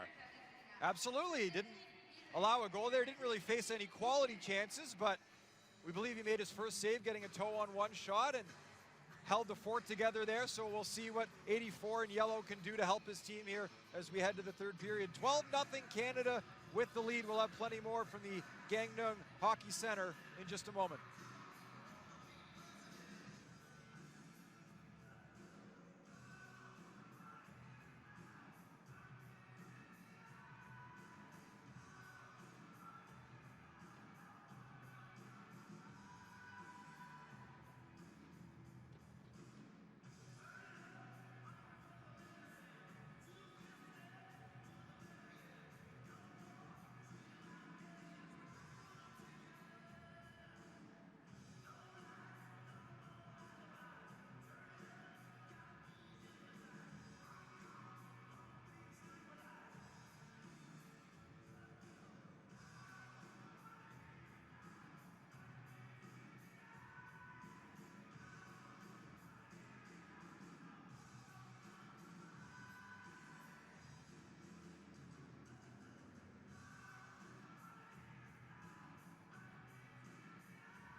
And welcome back to Republic of Korea. A great shot there of this fantastic venue, the Gangneung Hockey Center. This is where the Paralympic tournament will be. This, of course, is where the Olympic tournament will be. But this is the focus right now, the ice hockey world championship event that we're playing in here right now, and we have seen potentially what looks to be, and I know we're maybe getting ahead of ourselves here, Mike, but a real performance here from Canada. Are they, in fact, looking like a team that could become a world champion again? I think the performance we've seen from Canada, not just in this game, again, they're playing a Swedish team that is not at the same skill level, and a Swedish team that looks a little bit tired after 2 tough games in day 1 and day 2 of this tournament. But what we're seeing from Canada so far, and what we've seen from the United States of America, I don't think that you could say one has been much better than the other. They look very equal. So if they are the 2 teams that come in as favorites to potentially battle for a gold medal, I wouldn't know which way to go with it right now, even though the United States has won 6 straight international competitions. We look at the highlights from the second period here. Alf Nilsson doing all he can to try to keep the puck out of the net as much as possible, and he finally got the mercy pull there towards the end of the second period. But a great performance again by Canada. Well, they were dominant. They were able to get 4 more goals in that second period. You see an outstanding save, and we can't sing the praises high enough of Alf Nilsson and what he's been able to do in goal. There's a wide open play for Tyler McGregor, who's always in and around the play and making things happen for Canada. But this man here, Dixon, we're finding out whether or not he's on the verge of maybe having one of those types of games that stands alone as far as the points he's putting up today. He might be moving towards double digits himself, is Adam Dixon. Adam Dixon's had a phenomenal game, and we're just waiting for the official printout of our statistics after 30 minutes of play after 2 periods. But he finished the first period with 5 points, and he certainly had a few more as we see him setting up some goals here. Adam Dixon has been such a spark plug all tournament long for this team on the back end. He's a great puck mover. He's a great skater. And if you wanted to compare him maybe to an NHL-type player, is like a Lidstrom or a Niedermeyer, somebody that can create a lot of offense, but is very capable in his own end as well. A great transitional player, as we'll take a look at the statistics after 30 minutes of play, 2 periods in the books. 31 shots on goal for Canada. Sweden did manage a couple shots in that second period, which is good for them as well. The game against the United States, they weren't able to get any shots on goal, so good to see them getting on the board there. And a very interesting stat there. Canada winning every single one of the faceoffs so far. 21 faceoffs taken, and they win every single one of them. And that is a dominant element of any game, isn't it? Because they're able to control it right off the faceoffs, every facet of the play. Canada is in charge. They have been all game long, there's no question about it. And again, I don't think this is indicative of the Sweden team that we've seen so far in the tournament. They had a competitive game against Italy. They did a good job against the United States, keeping it at a 7-0 game. They played pretty well structurally, defensively, but they just look a little bit tired in this game, and I think they'll do well having a break at some point in this tournament when they do get an off day. Adam Dixon, 1 goal, 7 assists, so 8 points already in this game. He had 5 coming in. If I do the math in my head, I'm not the best at math, but I think that's 13 points in the tournament so far, so a phenomenal performance by him. He is playing well. So are the entire team for Canada. We are going to be back with more action ahead of the 3rd period in just a moment.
And more coverage from the Gangneung Hockey Center as we look ahead. Of course, this is match number 8 we're right in the middle of here. We're still waiting, obviously, the third period between Canada and Sweden, but there's another important matchup here today.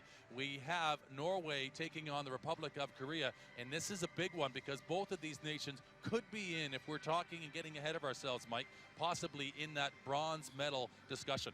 No question about it, and it was a 9-1 victory for the United States earlier today over Italy, and this game, it sits 12-0 right now, Canada over Sweden. The game tonight will be much more competitive in terms of competitive balance between the two teams. The Republic of Korea, a solid game, a 2-1 victory in their opener against Germany, and Norway has shown that they're a very capable team in this tournament as well. So when we take a look, puck drop coming up for this game a little bit later on between these two teams. I think it'll be a very close game, and you don't want to get ahead of yourself, but at the same time, this could very well be a bronze medal matchup, and one of these teams could surprise somebody and maybe find a way into a 1-2 scenario as well. You never know with these kind of tournaments, so this will be an interesting game. If you have Canada and the U.S. as maybe the favorites to be the 1-2 teams, the Republic of Korea, they could surprise some people, and Norway is always up there as well with a couple of fourth-place finishes in the last 2 major international events, so a real marquee matchup coming up later tonight. Every match counts here in Gangneung, these World Championships. It's a top 5 position that all of these teams are vying for to give themselves an automatic qualification through to Pyeongchang. But it'll be here in Gangneung, the twin sister city in this province, that will be in fact hosting the para ice hockey event. And well, we will join you for the third period coming back in a moment. We'll see just what Canada and Sweden can do in the remaining 15 minutes.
And just a couple minutes ahead of the action resuming in this third period. Good to see that Sweden are keen to get themselves back out onto the ice. You see Ulf Nilsson there in the far ground. Actually, he's up there at the bench, and it has been, of course, a challenging. He was just a couple minutes taken out at the end of that second period there in favor, just to give him a little bit of a breather, really. Andreas Neumann comes in, goal for Sweden.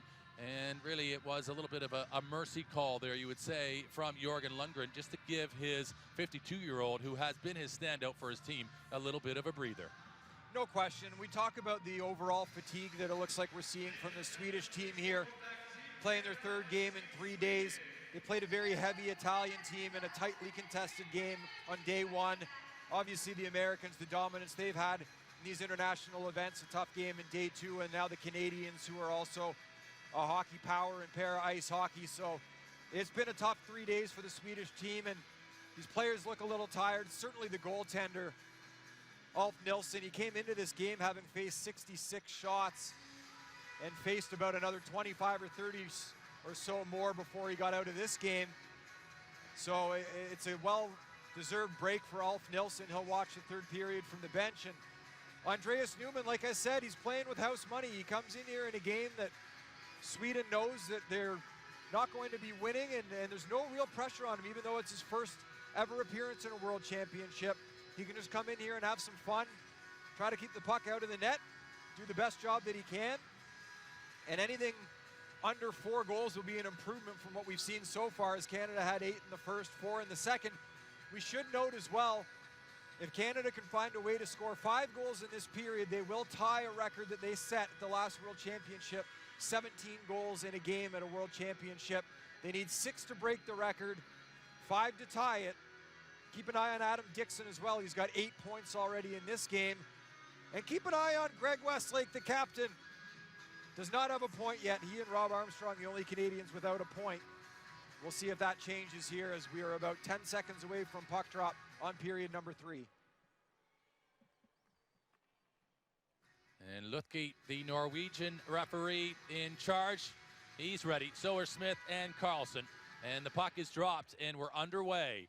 And immediately this line of Smith, Armstrong, and Sholomicki will just get to work and go right after Sweden. And you have to ask the question, and I think we probably do know the answer. I expect the Canadians will try to push, if they can, to try and create that record, or a new record that they created a couple years ago.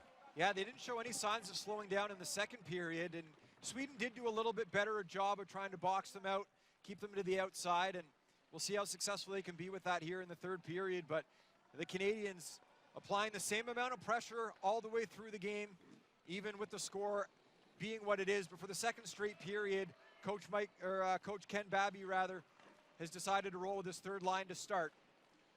It's Henry, who hasn't had a whole lot of time there, but a good shot there, getting from the blue line, and some good traffic in on Newman. And any shot is generally a good shot, as Dixon will just try to hunt this puck down. And immediately you just see how resourceful Dixon is he's often just able to find a way to get that puck back on his stick and just keep it in the zone, and just, of course, control it as much as anything. Its possession is king. His puck management is his strongest asset. And as you say, 8 points already, and there the puck comes around to him, and he just has a nose for where it's going to end up, and it's on his stick once again. As he'll look for an option, he feeds it off there to Henry. Henry, the shot, and it goes wide. It may be there if it's on, as both a couple line changes for Canada. And the new players coming out on the ice, it's the captain, Westlake. And he will go back and regroup and try to do it with some speed. And he'll just allow Henry to quarterback this approach. Westlake gets handcuffed by that pass and can't quite get the collection of it that he would have wanted. And now it's fed across to McGregor.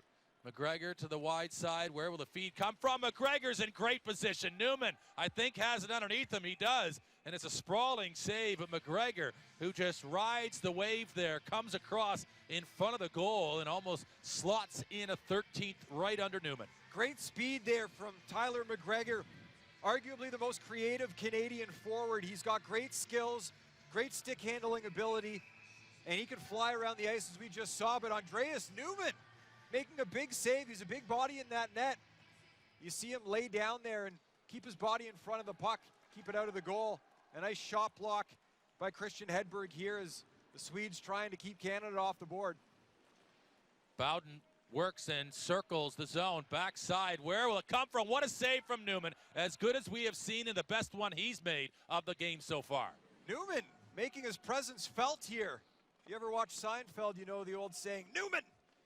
Jerry never liked him too much, and right now the Canadians aren't liking Andreas Newman. He's doing a great job making a couple of big saves for Sweden. He's a big body in there, and he was able to fill the net. That one was with the glove hand, but Bowden coming right through, and Bowden looks a little bit like Brodie Roybal from the United States right now. His speed coming through, weaving and just waiting to look to see what's his best approach across this line. He feeds it back into the corner. And now it'll be McGregor, and McGregor is also one of these athletes for Canada that is just so nippy, so effective in tight spaces and creating room. But right there, a feed that was maybe a little bit misguided. But Casalino muscles it back onto his stick. He feeds it down for Westlake. Westlake is going to go in the body. Westlake wants to score, and you know he's got a nose for it.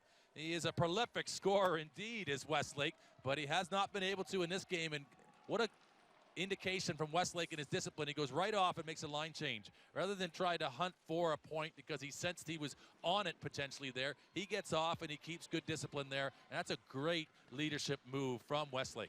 Yeah, very good point by you, Brent. There's an opportunity here for Bridges, and he can shoot the puck, but he tried to go left hand, top shelf, and that one missed by a couple of feet, just a bit outside. You don't see him miss too many of those in tight opportunities, but you talk about Westlake's leadership. Ken Babby touched on it in the interview before the game. He's been a pillar of this team's success for so many years, the captain for a reason. And the Canadians know when they have the Swedes hemmed in their own zone, if they can make a couple line changes, get some fresh bodies on the ice while the Swedes are tired, just increases their opportunity to score as Hickey with a drive in front of the net. And it's blocked. Sweden doing well to get bodies in front of these shots. As Bridges now, as we've seen, he can shoot it with the right hand and the left hand equally with the same level of effectiveness. And that is a real skill. You don't see any players or many players, even at this level, who are equally capable. But you do see it from Bridges, is he's able to release with fire from either hand. But we'll pause for a moment. No scoring yet in the third period. Canada in control.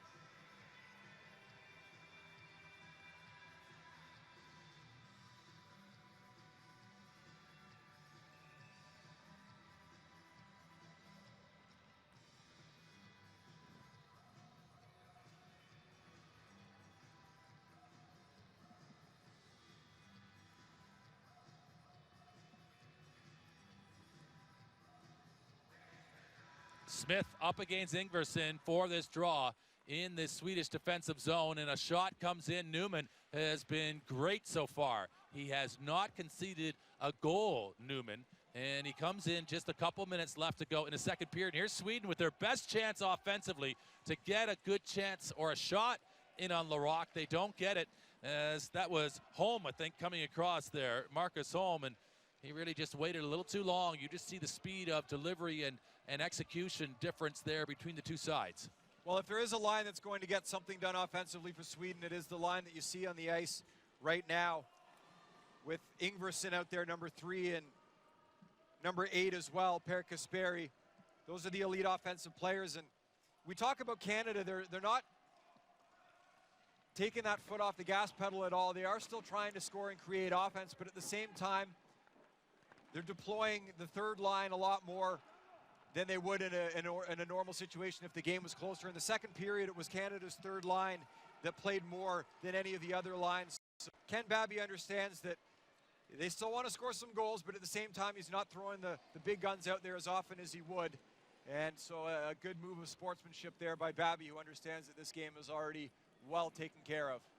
And equally to the point, though, with the third game in 3 days, it is about trying to distribute your energy across the tournament to make sure they're ready to perform when it matters most. And potentially you expect Canada to be in a medal match at the end of this tournament, and you don't want to, of course, exhaust your horses when it's the most important game still yet to come in it. But they have taken care of business with the result right now. It's just about a matter of how that result's going to finish up, and it's a favorable bounce there as it goes off. I think it's McGregor who gets the shot, and it's the ricochet, almost an own goal, but McGregor will get credit for it. He forces the issue, and an explosive shot high into Newman, and that's his first goal conceded Newman. It goes actually off of his head, but then unfortunately the ricochet right off of his defender, Rakos.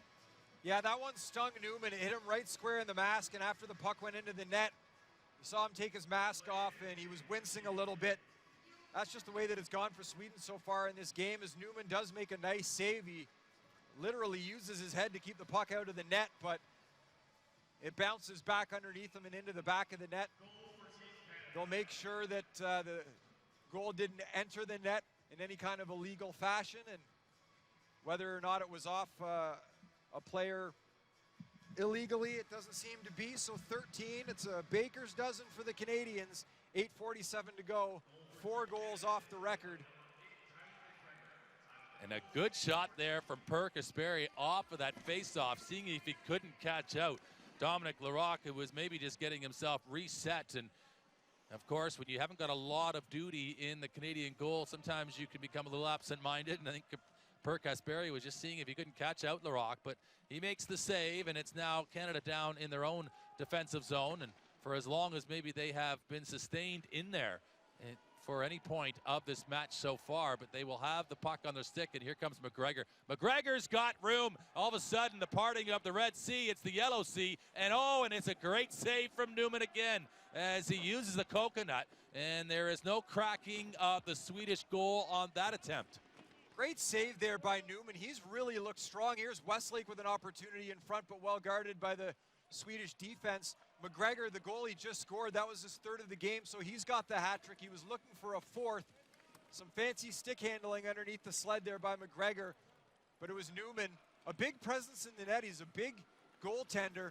He's able to dive across and make the save. He's looked really good here for Sweden since coming into the game. Yeah, has he ever? And there's a quick shot there. The quick wrap hammer around the back. You see it often nowadays. Players who love to put it through their skates and up and around their back, and that is just as nifty there as we saw McGregor get another shot in for Canada. Good shot there off the bench. Almost looks like a bullpen. They're all in waiting. Put me in, coach. I'm ready to play. Even with the score 13-0, absolutely.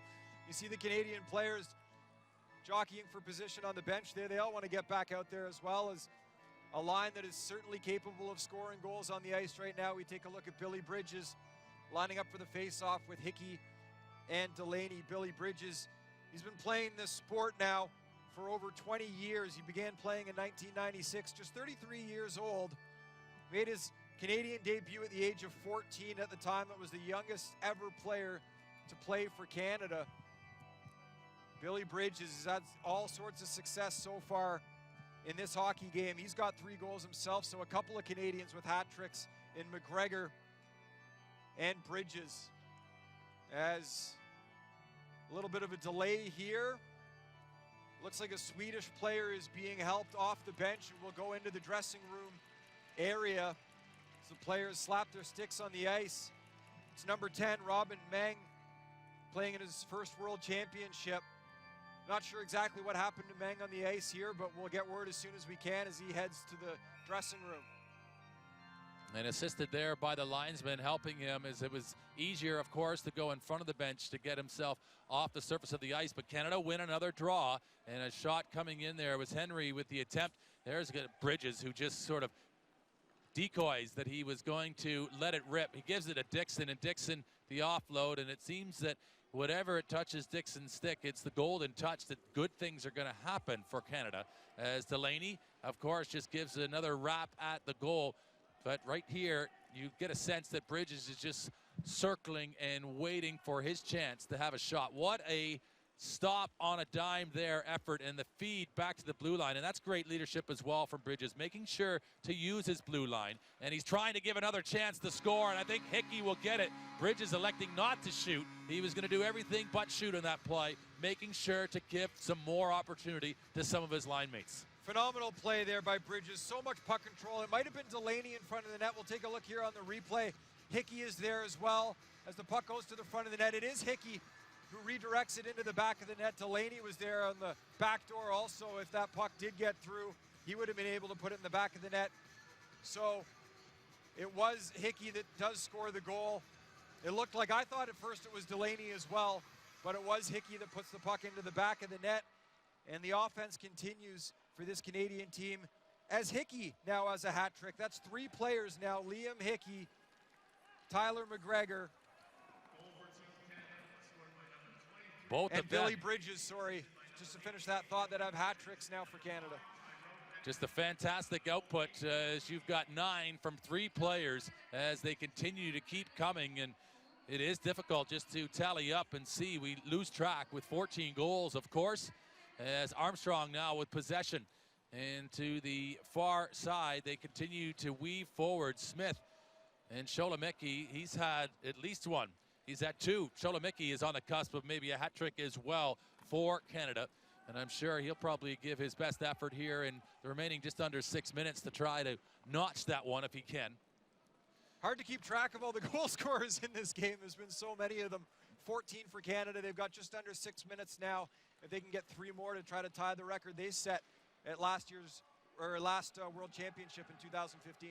Sweden on a break, and they can see if they can't get in the offensive zone, but they're rudely treated as soon as they arrive at the Canadian blue line, and they are upended for their efforts, and they'll feel a little bit like maybe I should just stay and defend rather than go up there and get into that snarl. But Canada will take collection of the puck here now and try to move it with some speed, and a little bit of a broken play. Sholomicki will hunt it down, and so as well right on him is Smith. But line changes for both teams out on the ice, and here is Adam Dixon, and just wonder just where Adam Dixon is going to end up, whether he's on to double digits himself personally in this game as far as points scored. He had 8 coming into it, and now we've had a couple more goals in this period of action. But Newman has been great. He's only conceded 2, and he has played now over 12 minutes of hockey in this game.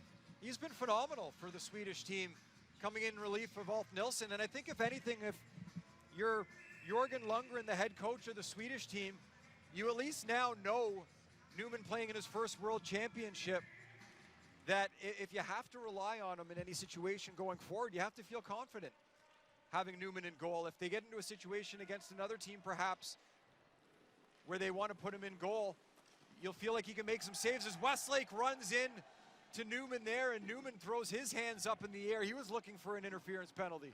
Good call from the referee just to allow it. And there's another ricochet. This is McGregor, but referee was right on it. It was Owen Luthqvist who made sure that he didn't give that call. And everybody was kind of looking. You immediately assume there should be a call when there's contact, but he suggested that it was the Swedish defender that put him into the play. This is Westlake still hunting for his first point in action. Maybe he was going to take a shot there. Dixon wide open, and he just fires one right low into the blocker area. It is controlled, though. In net by Newman again, and this is soft pass into McGregor. McGregor almost drives by it, but stays with it, patient enough. And then Cozzolino equally just providing that good puck support for Canada.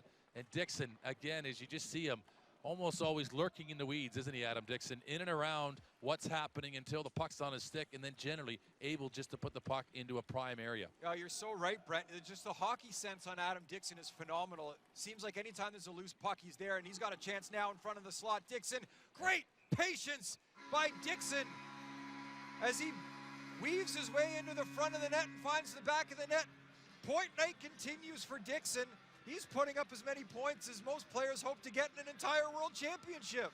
It's a fantastic finish here. He glides and waits, doesn't he? Patience is his probably #1 attribute as he slides that into an open goal. And other players may have shot that prior, got excited about the moment to shoot the puck and maybe had it go into a defender. Not Adam Dixon. He used his speed, he used the direction that he was traveling, that nobody was going to be able to contest him as he came straight across that slot area and slides it right in for an easy goal. So he will be flirting equally with close to 10 points in this one. That's equally 9 for sure.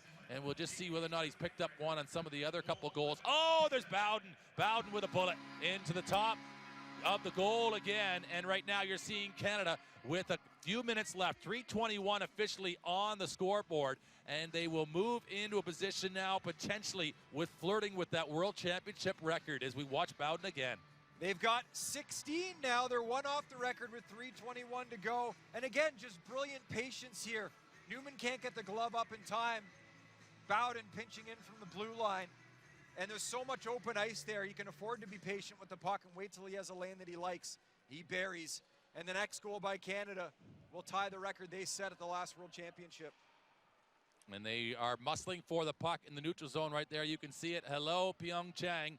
And Pyeongchang, of course, the city that will be acknowledged. It is the mountain region for the Paralympic Games. But this now down in the coastal cluster is in Gangneung, where the para ice hockey will be taking place at the Paralympics next year.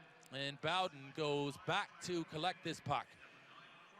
And he will, of course, now look to reassert this Canadian offensive focus as they'll come wide to Smith. Smith's got all sorts of room out there. He'll take it if you give it to him. Newman with the wide body save makes sure to take away the net.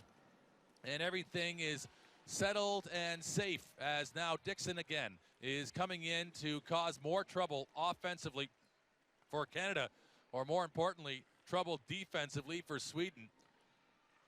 As this is a good chance now as they rotate and roll out for Henry. Maybe Henry gets himself involved with a score as he's got more confident as this game has rolled on. And into the corner there again, we still have that discussion about Westlake, who hasn't got involved with the tally, and it really is unbelievable to think that is the case. But there's no real reason to belabor on about it. We talk about it. Not every player is always, even though they are known for those attributes. And we talk about the leadership of Westlake. They may have bigger fish to fry in this tournament, Canada. Oh, no question about it. And for Greg Westlake, no, he doesn't have a point here, even though Canada has 16 goals on the afternoon. But it's certainly not an indictment on his play. He's been great in this game. He's had a number of great looks. Here's another great look for the Canadians, and Newman. What a save by Andreas Newman.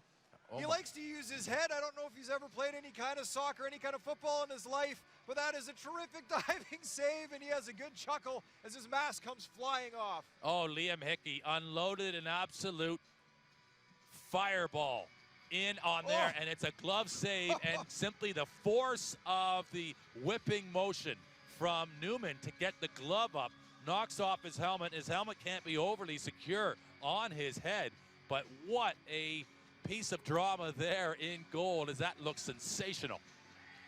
He has made a number of saves. He's really literally using his head in this game. Andreas Newman, he's been great so far since coming into goal for the Swedes. A big reason why this record hasn't already been broken that Canada set at the 2015 World Championship, and that is an acrobatic save. And I don't know how fast officially that shot was from Hickey, but that's as quick as he can rip it. It catches Newman right in the head. Great stop. It was a ferocious release. Oh, Henry's going to jam one in, and he does find a way, and as quick as you can see the officials on it, he just slots it in tight and hard and handcuffs, I think, Newman there. And sometimes, just as much as you're getting ready to make that dramatic glove hand save, he almost in anticipation elevates, and Henry, with a low, hard shot, is able just to get it through the body and the arm. Well, it's a short side goal there, and there was a little bit of space between the body and the arm, and Henry found it. As soon as you release that puck, you saw Newman open up a little bit. That creates the gap. 65 seconds to go. Canada has now tied the Para Ice Hockey World Championship record for most goals in a game. They beat Japan 17-0 in their opener of the 2015 World Championship. They're up 17-0 now. Will they be able to beat the record? 1 minute to go in the third. And Bowden with control of this puck. And is there a possibility of Canada exceeding that mark that they created for themselves 2 years ago against Japan? Hickey is in a golden position there. That was as good a chance as you want to have, as Arsenault will pick up that puck that's wrapped around. And I think very much so Canada are content on trying to put an 18th on the board if they can.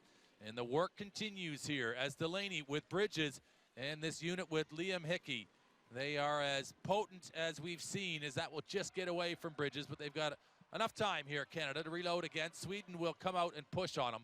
But I think from here, Bridges is going to go all the way back, and he may, in fact, just work this clock out here as the work has been done by Canada long before now. and a performance here today that equals what they were able to do against Japan a couple of years ago. And more importantly, it keeps them in pole position regarding the top of the standings in this preliminary round after 3 games of play. A really strong performance by the Canadians. Again, the Swedish team just looked fatigued in this game. They played a couple of heavy games against the United States and Italy, certainly games that were much more competitive than this one. And you tip your hat to Sweden for the effort that they had in the first 2 games, but they just looked a little bit fatigued here in the 3rd game in 3 days. And the Canadians looked as good as we've seen them in this tournament. The passing was unbelievable, and you saw the releases, the shots that so many of these players possess. Truly remarkable, and it is a record-tying performance for the Canadians as they score 17 goals. Unofficially, the shots 52-3 in this game. So a dynamite performance and a dominant performance by the Canadians as we get set up now for the Player of the Game awards for each side. And I really like the game that Andreas Neumann played coming in for Sweden. Yes, he did give up several goals, but that's going to happen no matter who's in net, the way that this game was going. And Neumann, not to get his mask checked out after the game, he took a hot shot from Hickey right in the dome. I think it's a fair call, even though he didn't have the lion's share of minutes played inside Sweden's goal for this particular matchup. The work that he did do when he did come in, and of course he's got such big shoes to fill, and we've done nothing but, of course, pump the tires of Ulf Nielsen for the job he has done so far, and he knows that Ulf Nielsen has been given the #1 responsibility. But what a step forward potentially for Andreas Neumann here, and maybe putting his best effort or best intentions here forward as to what he might be able to do given the opportunity. No question, and if he does get into a situation, head coach Jörgen Lundgren, where he feels like maybe Nilsson needs a day off or maybe a goaltending change can help spark his team in a close game, you have to be confident in the play of Neumann. We got set for Player of the Game awards, and for Sweden, I mean, Neumann could be a guy. He did play well, although he didn't play much of this game, a majority of this game, and you got the usual suspects as well, Nicholas Ingvarsson, #3, who was good, and Per Kasperi as well. Well, and across Canada, we had 3 hat-trick scorers, and you wonder whether or not they can have, well, if they have 3 Player of the Game awards, you may be good. I think there's a few options, of course, isn't there? And I think everybody knows that as soon as the presentation will go to a Canadian player, I think really you could, there's a hatful of ones you could select today. No question, you have hat tricks by Billy Bridges, Liam Hickey, Tyler McGregor. As we see, it is #3, Nicholas Ingvarsson, getting Player of the Game for Sweden, and he is their most skilled skater in this tournament. And a good game for him, and a tough losing effort. As we talk about the Canadians, who it could be for them, as you mentioned, it could be any of the hat trick scorers, but you also have #11, Adam Dixon, who had 9 points in this game. 9 points in 1 game. So a phenomenal performance, and that's from a defenseman. It's unreal. That's Bobby Orr-esque. Well, and it's just where his position is off the offensive zone faceoffs. I just don't know how he does it. He's so confident his team can win the faceoff. So we saw that, the stat after 2 periods of play, 21-0. They are confident they'll win the faceoff, so he can just push right up, and immediately there's 4 players putting pressure on the 3 offensive players or defending players for any of the teams they play. And there it is. It is going to be Dixon who gets honored with the Player of the Game award. And, I mean, as we've said, you don't see that every day. In fact, I think it's very rare. It'll be interesting to look at the books to see just how often a player has been able to record that type of stat line. He had 2 goals and 7 assists in this hockey game. Remarkable performance by Adam Dixon, and that's an impressive stat line for a player in a tournament. To give you an idea, the gold medal winning team, USA in 2015, their leading scorer had 11 points.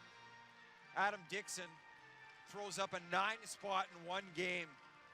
That is just terrific stuff from the defenseman for Team Canada, as we will take a listen now to the Canadian national anthem.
So as the teams now shake hands and acknowledge one another, of course, always sportsmanlike in Paralympic sport, and I think equally the athletes have such great respect for each other.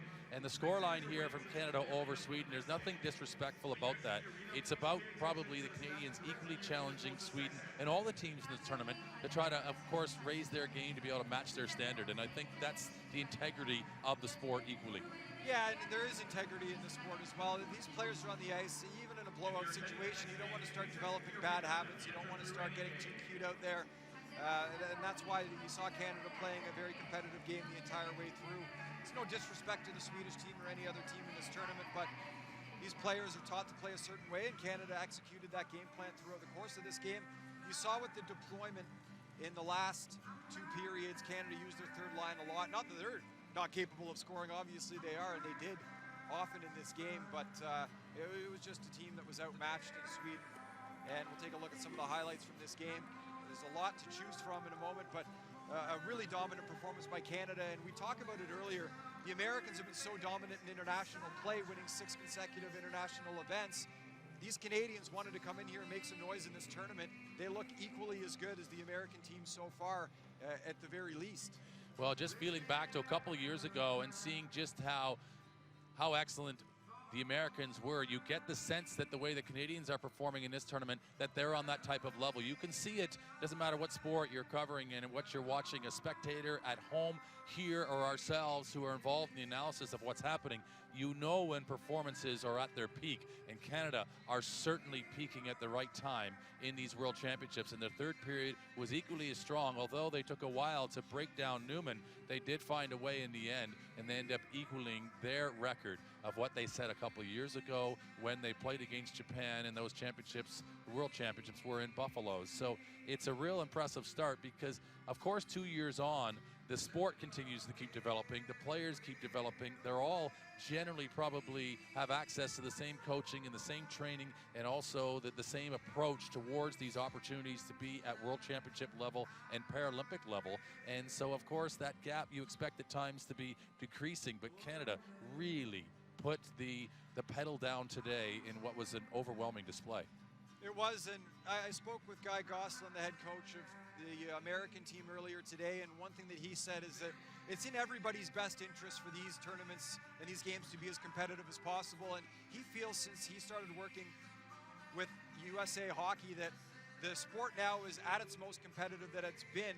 There are still going to be some gaps in talent level, and you saw an indication of that here today with Canada against Sweden, but the gap is getting closer and closer. And again, I think that if these teams were to play later on in the tournament, it would be a little tighter perhaps. The Swedes did look fatigued, and they played those 3 tough games now in 3 days, so I don't think it was Sweden's best performance. I think they are capable of a little bit more, but the Canadians just dominated from the outset.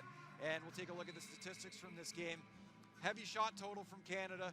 The final tally is 52-2 in favor of the Canadians. So that's a couple of tough games back-to-back for Sweden. They gave up 47 shots and 7 goals against the Americans yesterday.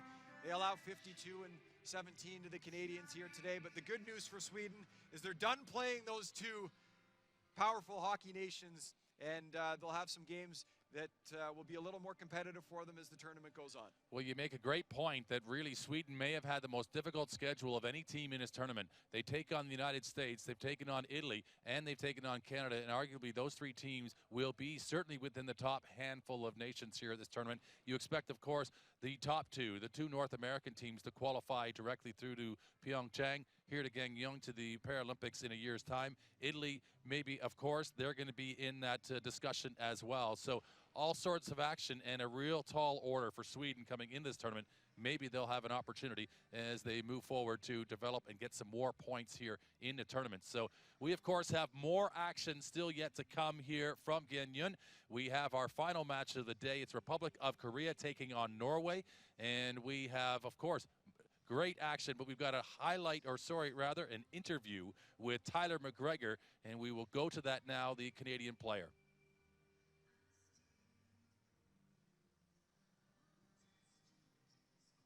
Fair and victory.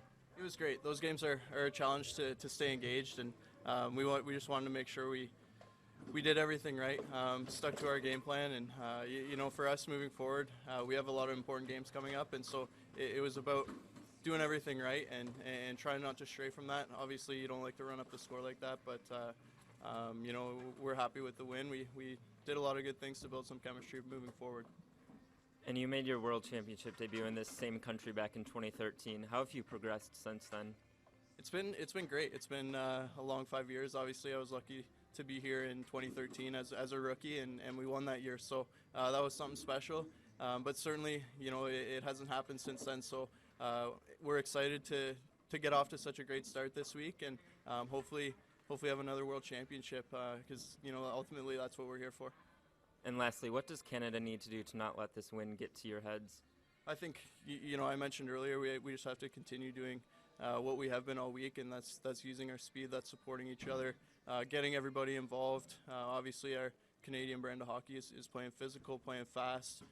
We like to possess the puck as a team, so I think all those are things that we need to do moving forward over the remainder of the week. And we're a confident group right now, and everybody's involved, everybody's feeling great, so that's exciting moving forward. And you know, we have a quick turnaround with an 11 o'clock game tomorrow, so you know, against Korea at home, so it'll be a tough one, and we're excited for it.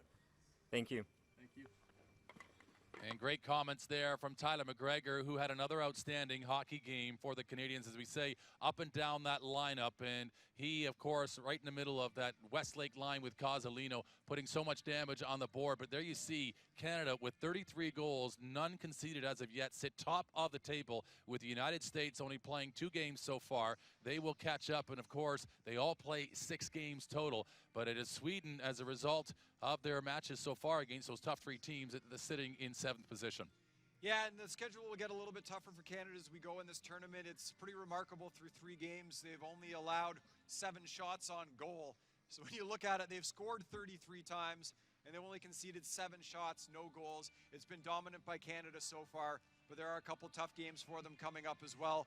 Tonight's game is going to be certainly more competitive, we expect, than the one that we just saw, as we've got the Republic of Korea, the host nation, getting their second taste of this World Championship, taking on a Norwegian team coming off a very exciting overtime victory out in Bakke, scoring in overtime for Norway, so they're riding a bit of momentum. The Republic of Korea coming off a 2-1 win where they scored late against the Germans. They got some momentum, so this should be a great one here tonight. It will be, and of course, stay tuned for that coverage as we deliver that match, the host nation, Republic of Korea versus Norway. For Brent Pope and Mike Kelly, it's been our pleasure sharing it with you so far.